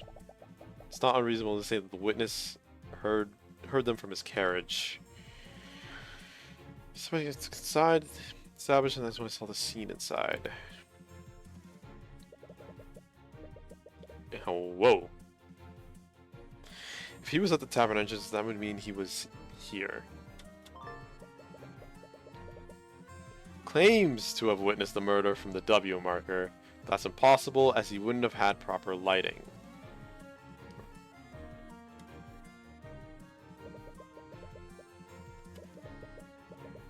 The lights weren't operational. My client was using Mage Blade at the time. Beyond that detail, I couldn't see what was happening, so used my magic to illuminate the scene. Use magic at the crime scene. If I remember clearly, I conjured a blue light to illuminate the scene. That same blue light must have been what my driver saw. If I had to guess, Mr. Rudolph must have seen the blue light from the carriage. He must have made that detail part of his testimony earlier. Actually makes a lot of sense now you should think about it. Rudolph was so sure that he saw a blue light, it would be strange if he was lying about that. Anyways, which spell did you use to illuminate the crime scene? It's the Conjure Light spell. Ooh, new spell. Okay, Conjuration, Luxo, no gestures, duration an hour, and it requires concentration. For the duration of the spell, a mote of magical light appears in the caster's hand. The color light is chosen by the caster and can be changed at will for the spell's duration. This mode of light provides illumination up to 15 feet of the caster and no further. Your Honor, if the witness used magic at the crime scene, then I'd like for his spell compendium to be added to the court record. See no reason to invade the witness's privacy over a trivial illumination spell. I don't give a fuck. Mage at the crime scene, at a crime in which only a mage could have committed it. Give me his goddamn spell compendium. I agree. Fuck you, Judge. Need a stronger reason to requisition the witness's spell compendium. You are, Your Honor. Your wisdom is truly fitting of your station. Shut up, man. Yeah, thank you.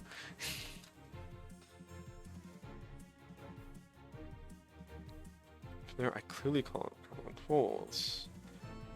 Press. Casting a spell seems like a pretty significant detail to forget.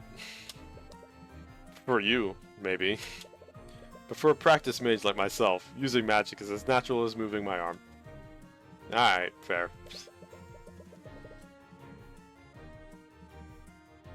I saw the defendant stabbing that poor man twice with her sword.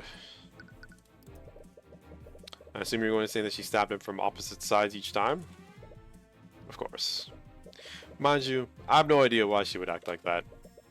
But can you prove that she didn't exactly do... But can you prove that she didn't do exactly what I described? I suppose not. At least not yet, anyways. Pierce is definitely the real murderer. This means there has to be a lie somewhere in his testimony. He keeps saying that he stood at the entrance the entire time. If he called my father, then he would have been further in. Right. So you can prove that he was further inside the building. So we did get the evidence updated. Claims to have witnessed the murder from the dummy orb, but that's impossible as he wouldn't have had proper lighting. His spell, Conjure Illuminate, allows illumination up to 15 feet. Is this what it means by impossible? Because if he's at 5, 10, 15, like, he can't see shit. His light only goes up to here.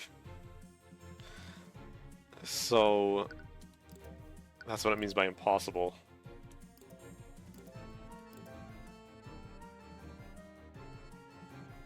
From there, I clearly saw the crime unfolds.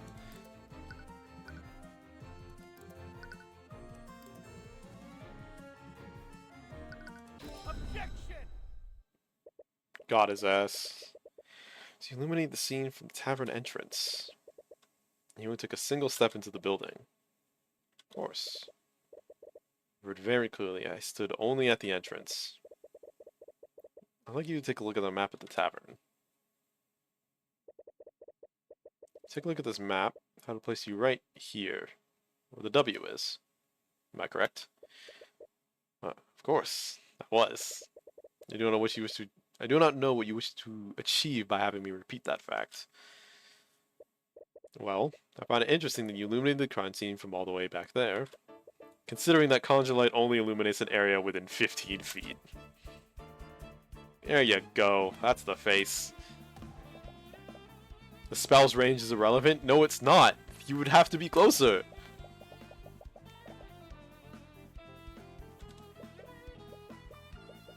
And he couldn't see what was happening.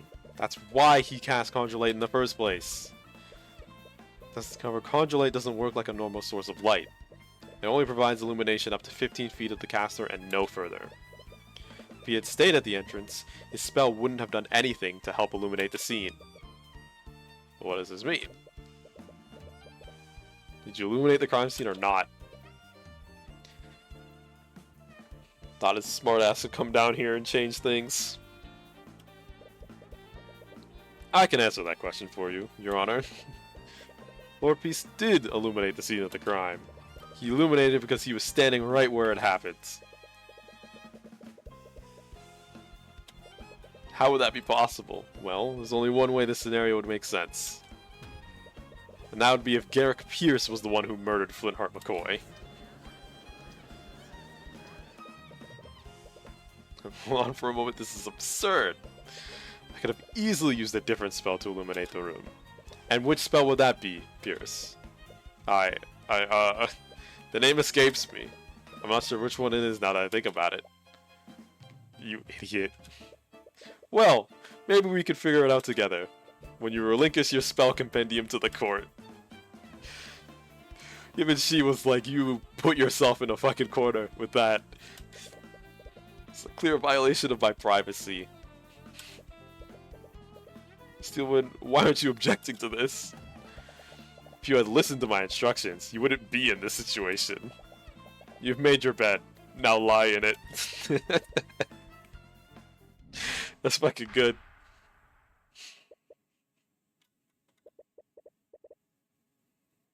Here's the prosecution has no objections. If everything has happened, and I must ask that Lord Pierce relinquish his spell compendium to the courts.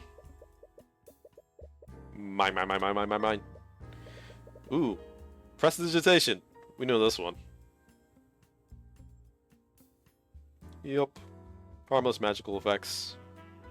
Cost nothing. Very, very nice.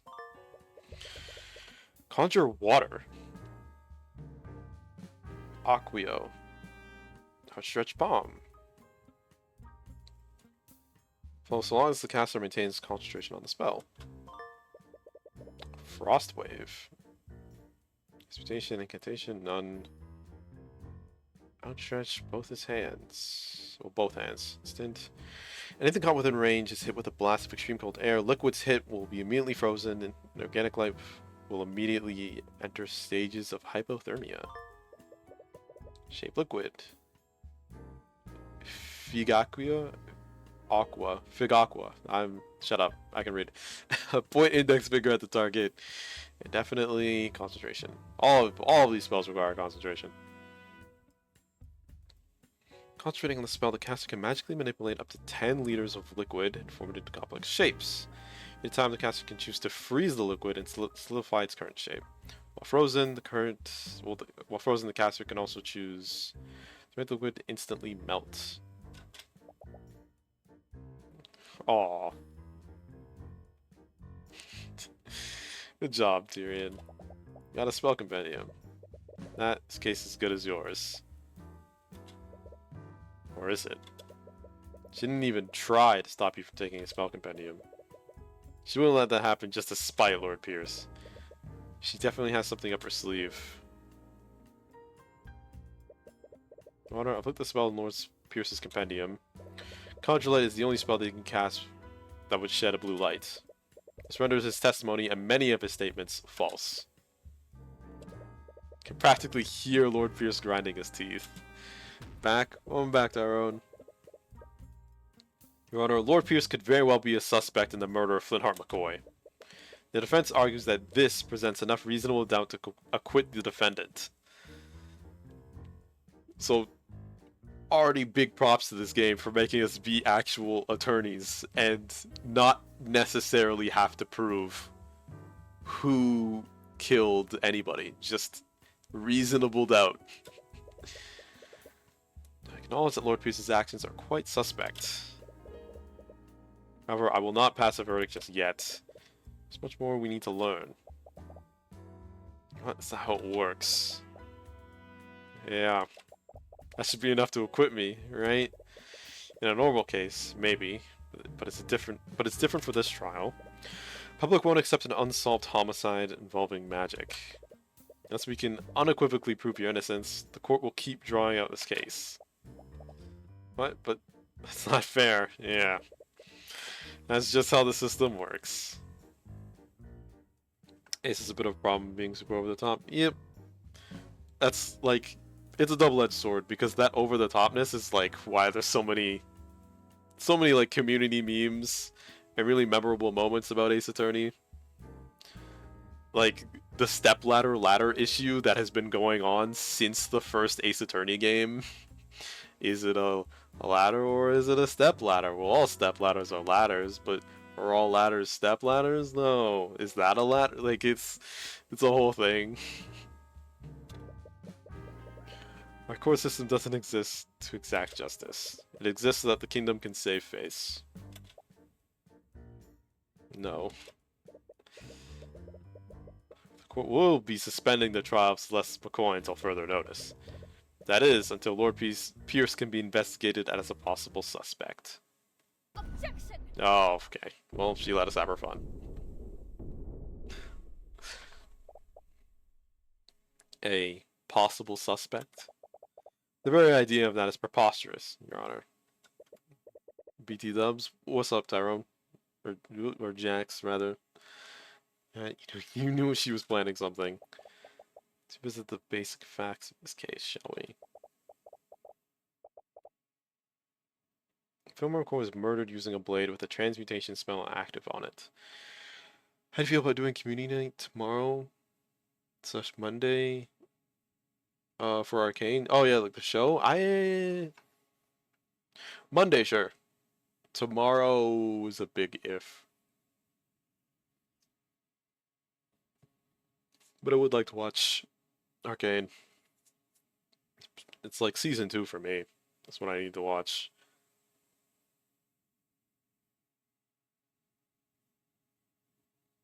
I'll make an announcement. Or however you spell.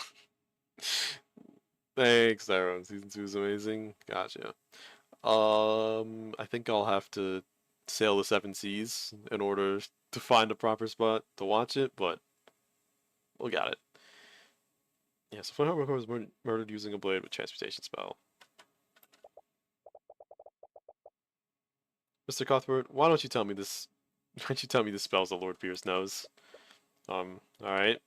Spells are Prestidigitation, Conjure Light, Conjure Water, Frost Wave, and Shape Liquid. Yeah. No Mage Blade.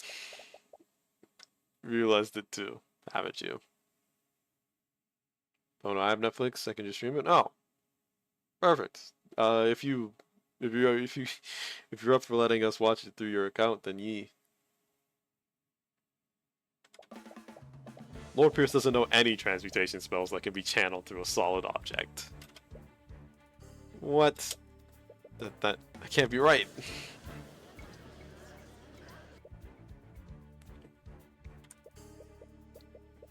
You're right. You're absolutely right, Lady Steelwind. I couldn't possibly have committed the murder. I don't mind. I would leave the defendant as the only possible killer. He was the only other mage there. He has to be the real murderer. But he doesn't know any transmutation spells that can affect a solid object. We can't prove that he stabbed him while casting magic. Done? Oh, thank you. Also, yeah, I did get around to making you a mod. I don't really know what perms you get as mod here on Twitch. So, I don't know, experiment, figure that out. So what's the solved objects? Yeah. By the looks, if quoting Herlock Sholmes from the Great Ace Attorney, I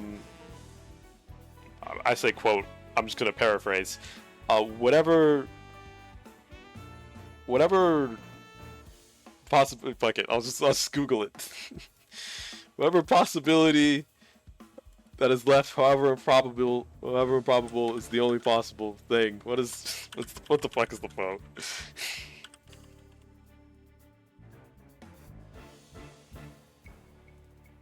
When you have eliminated the impossible, whatever remains, however improbable, must be the truth. Which, yeah.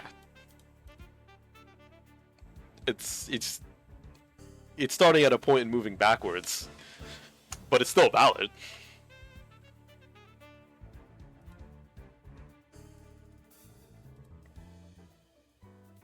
Can you make hard light constructs? So we have his spell compendium. So like we know what he's got in here. It's Prestidigitation, Conjure Light, Conjure Water, Frost Wave, and Shape Liquid. So it's like everything except for Mage Blade here. Conjure Light, it's just a light. It doesn't say anything about making anything. And there's Prestidigitation, which that's a nice D&D spell, you know. Shape Liquid, make an ice sword. I don't think there was any, like, water? Well, I guess he could have conjured water Did he, like, create water real quick and then freeze it? Actually, you can use this to freeze it. And then freeze it into a sword and then stab him.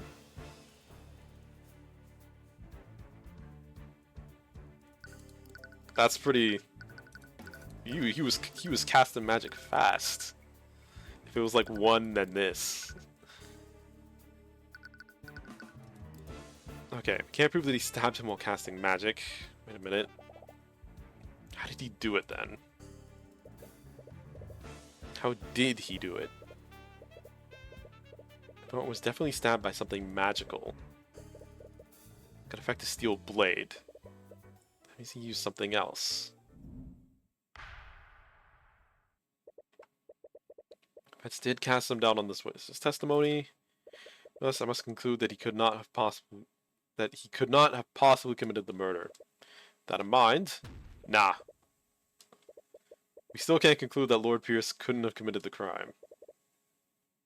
What do you want about? He's the one said it himself, you commoner. No any spells that can be channeled through a metal blade. Which can only mean one thing. Not even you could shape and freeze it with the same spell. Yeah, no, but like he would have had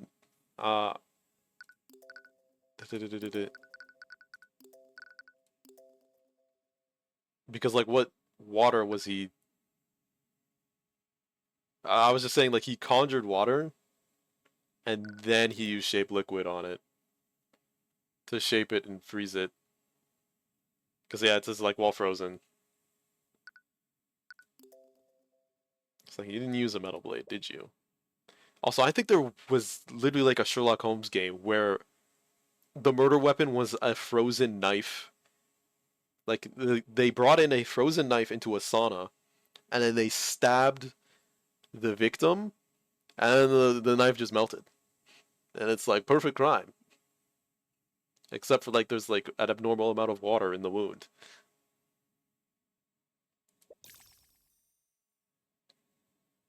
Oh, he clenching.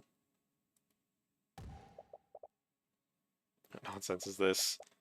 Officer's report clearly states that the wound was created by a blade. If he didn't channel magic through a blade, how could he have possibly committed the crime? Yeah, that boy's pussy is tight. I don't want to think about his... Not Pierce's pussy, no. Please, no. Which spell did Lord Pierce use to commit murder?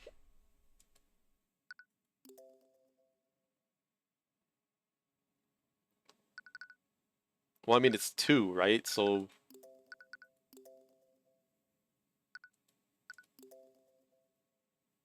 I guess conjuring water, like, he would have had to maintain the water with this spell and then stab Flintheart with it, so it's this one.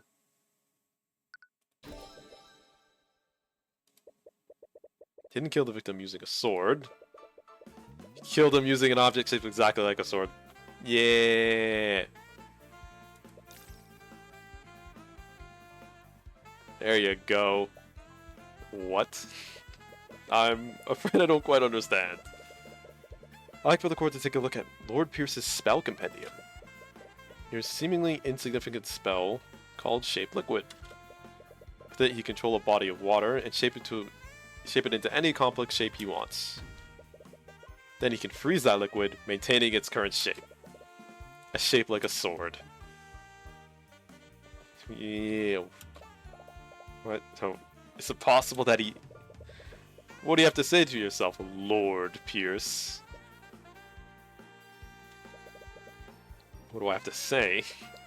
Feeling becomes more frantic. He's clearly not used to being put in a corner like this. You can see his stress and frustration emanating through the eye of Horus.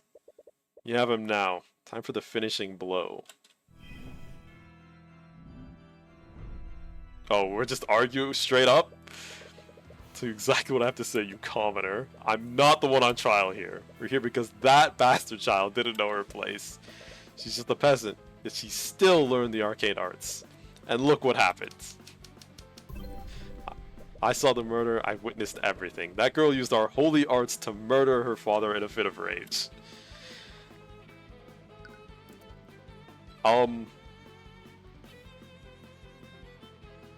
Your claim is, I saw the murder, I witnessed everything. But you couldn't have. We've established this. You were closer than you say you were. How brutal was the killing? We can...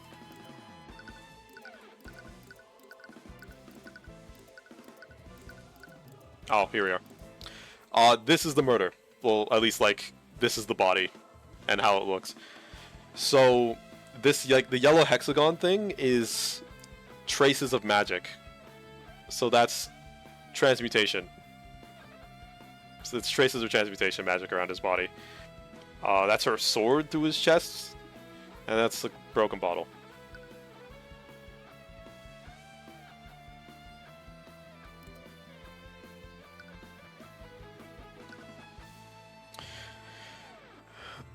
So, his claim is that I saw, but like we've established that you couldn't have seen. Like you had to be closer than what you're saying. And how, pray tell, did you see everything? If you recall, you testified that you only took a single step inside the inn, but you would have needed to be within 15 feet to see my client with the conjure lights. This again. If you're really going to keep treading on that one detail, then I admit it. I stepped further into the inn. I kept that detail out of my testimony, all because I knew that you'd use it to cast suspicion on me. Yeah, But you didn't just keep that detail from your testimony, did you? You testified the opposite. That makes you guilty of committing perjury. But no, I mean... you miserable wretch. Got his ass. Perjury has been... We're gonna use the fact... Hold on, what is this gonna do? Let's not stop there. For your story to be true, you would have needed to be within 15 feet of my client. According to your testimony, my client had just finished committing a murder. Calling the prosecution a wretch is contempt, right? Well, I mean, we're in defense, but I don't think it's... It would be up to the judge, I think, whether or not that's in like contempt of court, because it's definitely doesn't help your case to be shouting at somebody, no matter what your position in the courtroom, and calling them names. It doesn't help his case, definitely. Wouldn't she have helped? Well, wouldn't she have noticed you?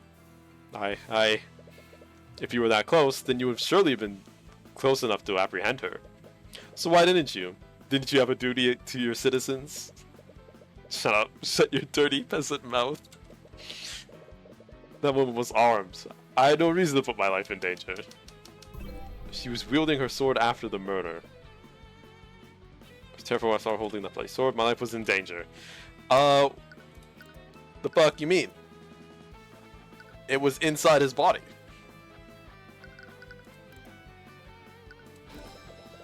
That can't be right. Can it, Lord Fierce? This photo of the crime scene shows the sword was left in the victim's body. How can she still be wielding her sword if she left it there? This guy's ass. Damn you. Damn you. Yulwin, why aren't you saying anything? What?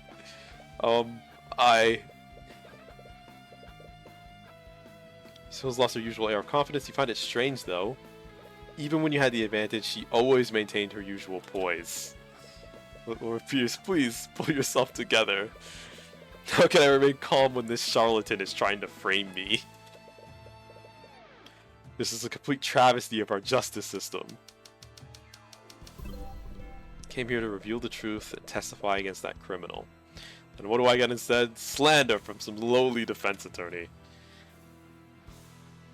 How do I... What is this? I came here to reveal the truth and testify against that criminal.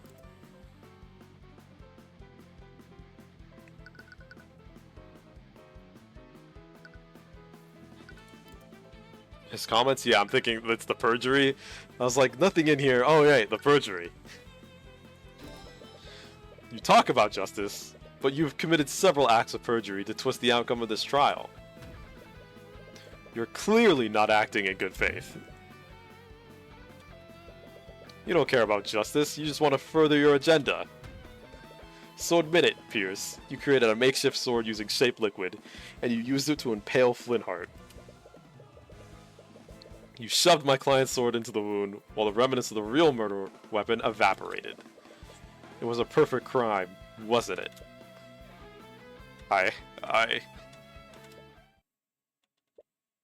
Whoa. I've seen plenty of fighting game characters with this expression, and they're all insane. What? Same with this one, where like you have one iris that's bigger than the other, you definitely unhinged.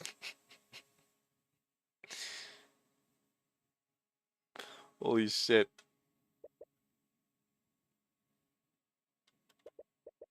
My apologies, Your Honor. So that I realized something absolutely hilarious. But has he finally lost his mind? I've seen plenty of anime characters do the same thing. You won't. It's like it speaks to like first off, like the hand on the face and the like mouth wide open. It's when we can't see people's eyes. Because, like, subconsciously, we read people's bodies when we have conversations with them, right? So when we can't see their eyes, which is, like, a big part of reading someone's body and a huge part of communication, we get this, like, unnerving feeling, and that manifests itself when people cover their eyes and, like, look away. But even with this, it's just entirely unnatural for one iris to be significantly smaller than the other. And that just feels weird.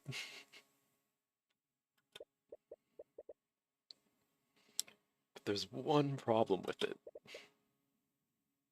And what's that? I think you said it yourself. Shove Celeste's sword into the wound. Well, the remnants of the real murder weapon evaporated. It's for crime, wasn't it? See, it would have been a perfect crime. Because any evidence to support that theory would have evaporated with that frozen blade. What? Oh, we don't have any real evidence. It's just like a real big theory. We don't really have proof.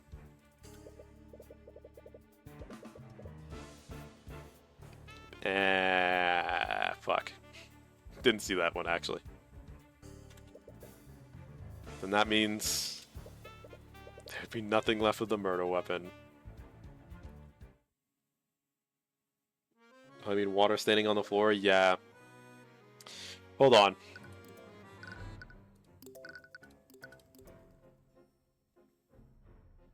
It's not water standing. Yeah.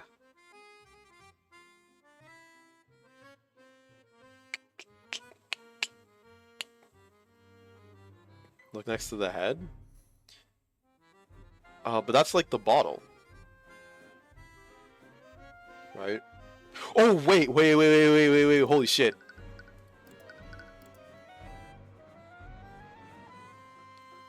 Okay, it doesn't have to be water. Did he murder the man with a blade made of alcohol? Holy shit.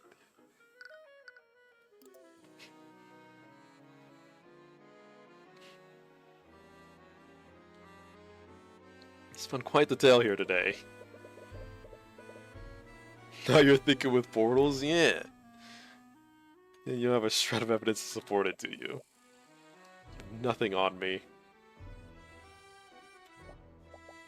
This type of game would be my shit? Yeah. I knew I would love this game. I knew I would love it. It's Ace Attorney and it's magic. No D&D like the back of my hand. Like, I mean, D&D itself, there's definitely like, yeah, D&D spells, but I don't think Mage Blade is like a standard D&D spell. The rest of these seem like these two especially. Well, these three. Well, these four. But I don't think Mage Blade is... I think me and BK searched the other day and we were like, is Mage Blade a spell? It's like, yeah, no, this one isn't. Yeah, 5 of them are? Yeah. Mage Blade is not a spell. Gotcha. Is there anything we can do? Become quiet. One sec.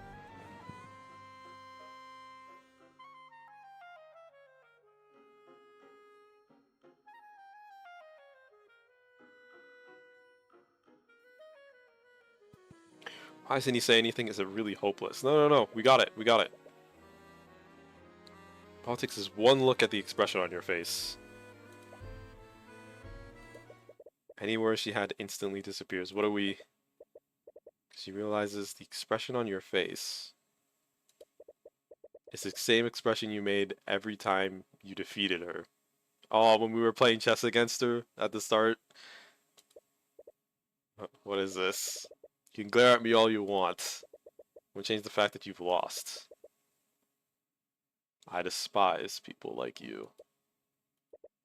You twist the system to serve your own ends. You trample on the lives of innocent people. But as long as I'm here, I will never let that happen again. Not can remain concealed. Okay. What did I just do? Pain is unbearable and overwhelming. At the same time, you feel an extreme sense of clarity. So you can see more than you could before. Okay, yeah, we got the eye thing. We have the eyes of Horus. And it allows us to see people's thoughts, which is what this is. So I can't believe I allowed this peasant to push me this far. See Pierce's thoughts throughout the Eye of Horus, but this sensation feels different from how it usually is. It's more intense and potent this time. It's almost as if you can do more than just read his surface level thought. Oh, so this is just a surface level thought. And now we can read deeper. What the empowered eye? What is this? With it, you'll be able to do more than see the witness's thoughts. Must be able to affect what they think about. This seems very invasive. Project items into Pierce's mind to evoke thoughts from him. You'll want to project items and make him think about the murder. Evoking the right thoughts will raise your insight. Once the insight gauge is filled, you'll have everything you need to implicate him. Detect thoughts is bullshit as a detective. Well, we're not a detective. We're like an attorney, you know? Also, incredibly, yeah. Can't bards... I say bards. Can't, like, just... Isn't there a suggest spell, like suggestion, that's effectively this kind of thing?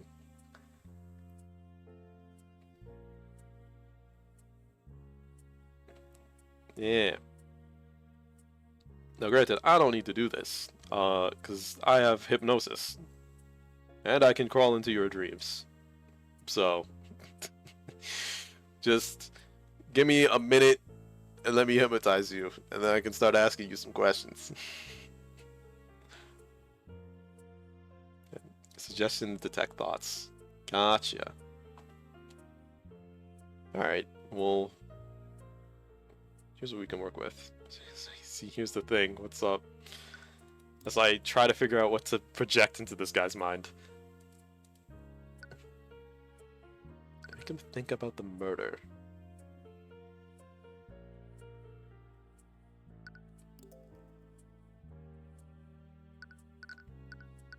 represent this. So it's the sword. Because if he murdered him with something else and then used the sword as a cover-up, he has to have some thoughts on it. Pyromancers make great interrogators. I sense the UN Human Rights has said some words for that. I wonder how a commoner like her obtained such a thing. Well, the Inquisition will let me have it once the girl is convicted. Doesn't give me anything you can use, just have something else.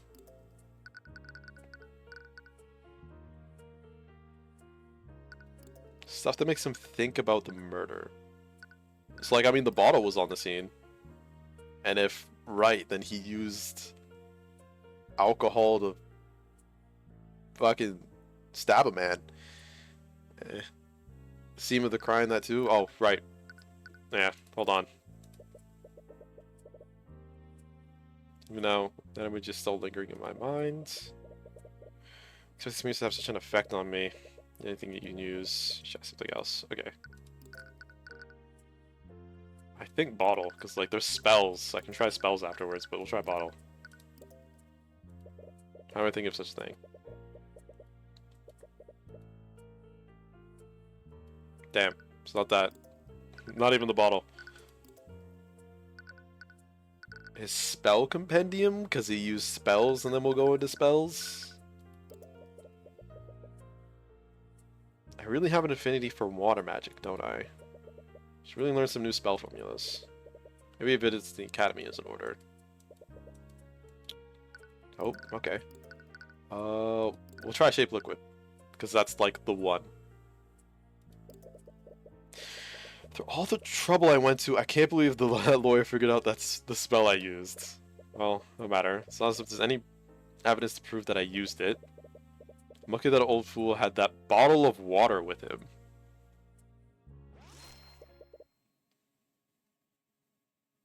Water from a bottle. Ah. Well then. As riveting as this has been, I believe it's time for me to take my leave. Ooh, no. Now, wait a minute, Pierce. What is it now, you wretch?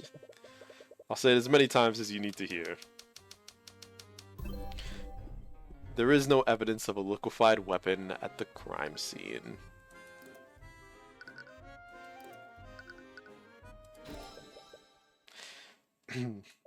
You're right, Pierce. If you did use shape liquid on a body of water, the murder weapon would have evaporated entirely. You finally got that back to your thick skull. Well, your thick head. Bravo. But let's not get ahead of ourselves, Pierce. What if you didn't use shape liquid on a body of water? What if it was another type of liquid? Going on about. Pierce. Shape liquid doesn't just work on water. It works on all kinds of liquids. This shattered bottle contained the liquid that you cast your spell on, didn't it? Show the picture of the shattered bottle of lotus juice. That bottle. Pierce, I found this shattered bottle on the ground near the victim's body. I wonder what caused it to shatter. You must have decided to use any liquid you could find.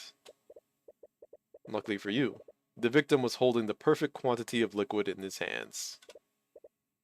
I wonder, Lord Pierce, if we had someone analyze the broken pieces of this bottle, would we find traces of transmutation magic?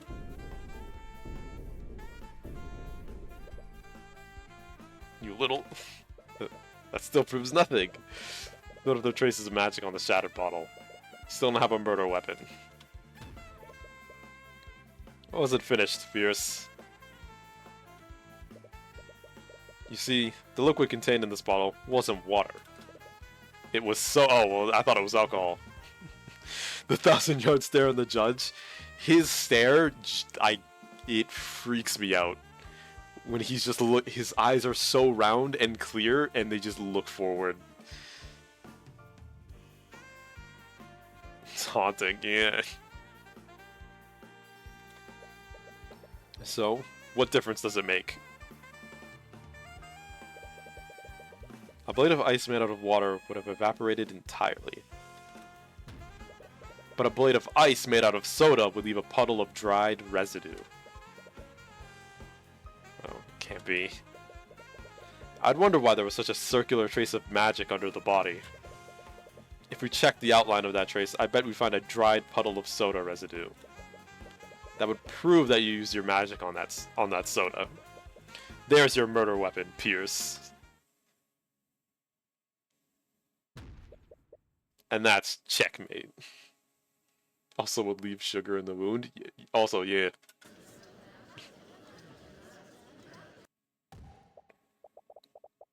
Hey, let's tell Orm to analyze the crime scene at once. Let's determine that this puddle of soda residue exists. The time window to find traces of magic is closing.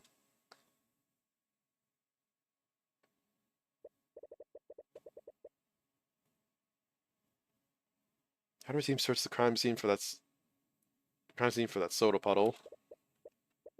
I really can't believe it, but we found it. In fact, the outline of the dried soda lines up exactly with the outline of the trace of transmutation magic. Check the broken bottle too. There were traces of transmutation magic on it as well. There's no doubt about it. Someone used magic on that soda. And there's literally no one else it can be. She only knows one spell. Flintheart doesn't know any spells. It's only you. Thank you, Orm. Please escort Lord Pierce back to the stand.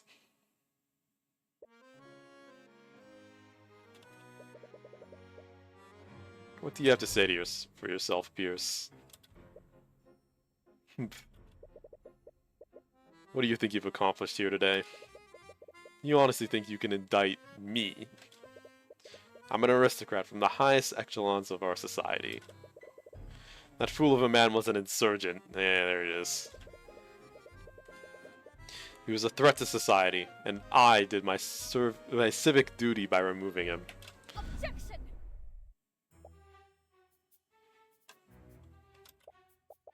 Bailiff, please escort the witness to a holding cell. Steal win. First degree murder is punishable by execution, Lord Pierce. I suggest you remain silent, lest you incriminate yourself further. You can't be serious. Shut your insidious mouth. Well, what are you all waiting for? Take him away. Take him away at once. Well, that's totally not going to have any consequences for her. He for real went on to testify against himself. If his ass just stuck to Steelwind's plan, he unironically would have gotten away with it. But he was too overconfident and decided that he needed to say something. That's why we're here. I can't believe it. We actually won. Yeah. For our first case, this is pretty good. That's all she can do to hold back her tears. You need to say anything, your face says it all. Thank you. More than exceeded my expectations today. It's Tamora. I'll be honest. When I realized the murder weapon evaporated, I thought that the case was shot. I can't believe you were able to turn that around. It was just luck. If he had used water, we would have been done for. It had nothing to do with luck. You're able to deduce which liquid he used, and you did it just by looking at a few shards of broken glass. Your skills of deduction never cease to amaze me. All you had to do was shut up. Friendly reminders that sometimes it's best to just say absolutely nothing.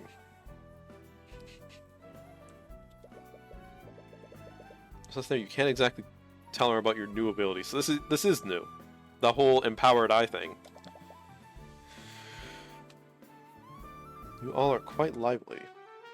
Whoa, there's that. She's done that face before at us, and I was like, that genuinely makes me afraid.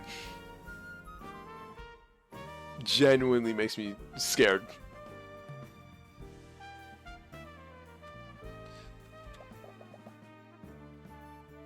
There's no need for such hostility. Oh, I wouldn't expect any less from the Hound of the Eye Taker. What? Eye Taker? That's not... considering we have special eyes, that's obviously not important. What does she mean by that? Yes, Miss Timora, but when she meets your gaze, she immediately looks away. She looks like she's focusing. Almost as if to protect herself from a certain eye. Yeah, she's putting up the mental barrier. Hoping to test my blade against you directly. However, your protege proved to be a worthy adversary. Thank you? Is this some kind of game to you? Talk about trials if there's some kind of competition. Your action almost condemned an innocent woman to death. Our system operates by having two powers of opposition. When those powers are balanced, justice prevails. Make no mistake. Your victory today was just our system working as intended. Working as intended. You know very well our system only exists to protect your people. I know. What? Just got rolled over, yeah. In the case, it looks like we'll be facing each other more frequently in the future. I look forward to doing battle with you again, Tyrion Cuthbert. Hi, you nerd. What a strange girl. It kind of killed the mood, didn't it? Yeah. Oh. You think we should sell? I don't know, man. I think that killed the mood, but what are we gonna celebrate? This amazing restaurant in the upper quarter of the city. They usually only serve nobles. Will let anyone in if they have enough gold. Do we have enough gold? Thank you. I'm glad that someone is thinking of the economic situation here.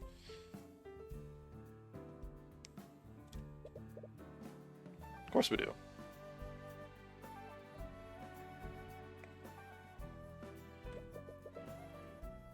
Don't worry about the details.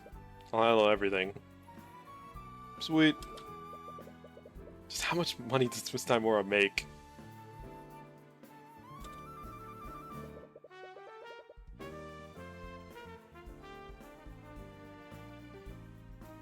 So begins my journey into the world of law and magic. Our justice system is rotten to its core, and I'll have many trials ahead. Regardless, I'll keep fighting on and get justice for every one of my clients. Episode end. Yay. So there is 5 episodes in this game. And if they all bring... Oh boy, what is this? Okay, so we're not done. Just feeling I knew it. This is... I think this was the music in that weird dream. This radiant soul has finally awakened. I can't believe it. I've been waiting for so long. I can't wait for the day when I can see his eyes draped in agony.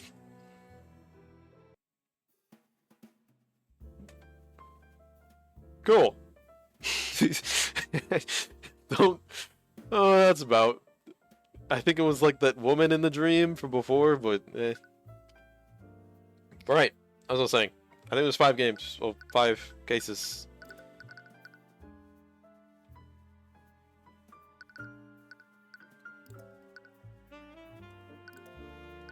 Yeah. Of course, the last one is the title of the game. Oh, yeah, so... Jax. In Final Fantasy, if you... In every expansion, once you reach the final quest, it is just titled the name of the expansion. And that's how you know.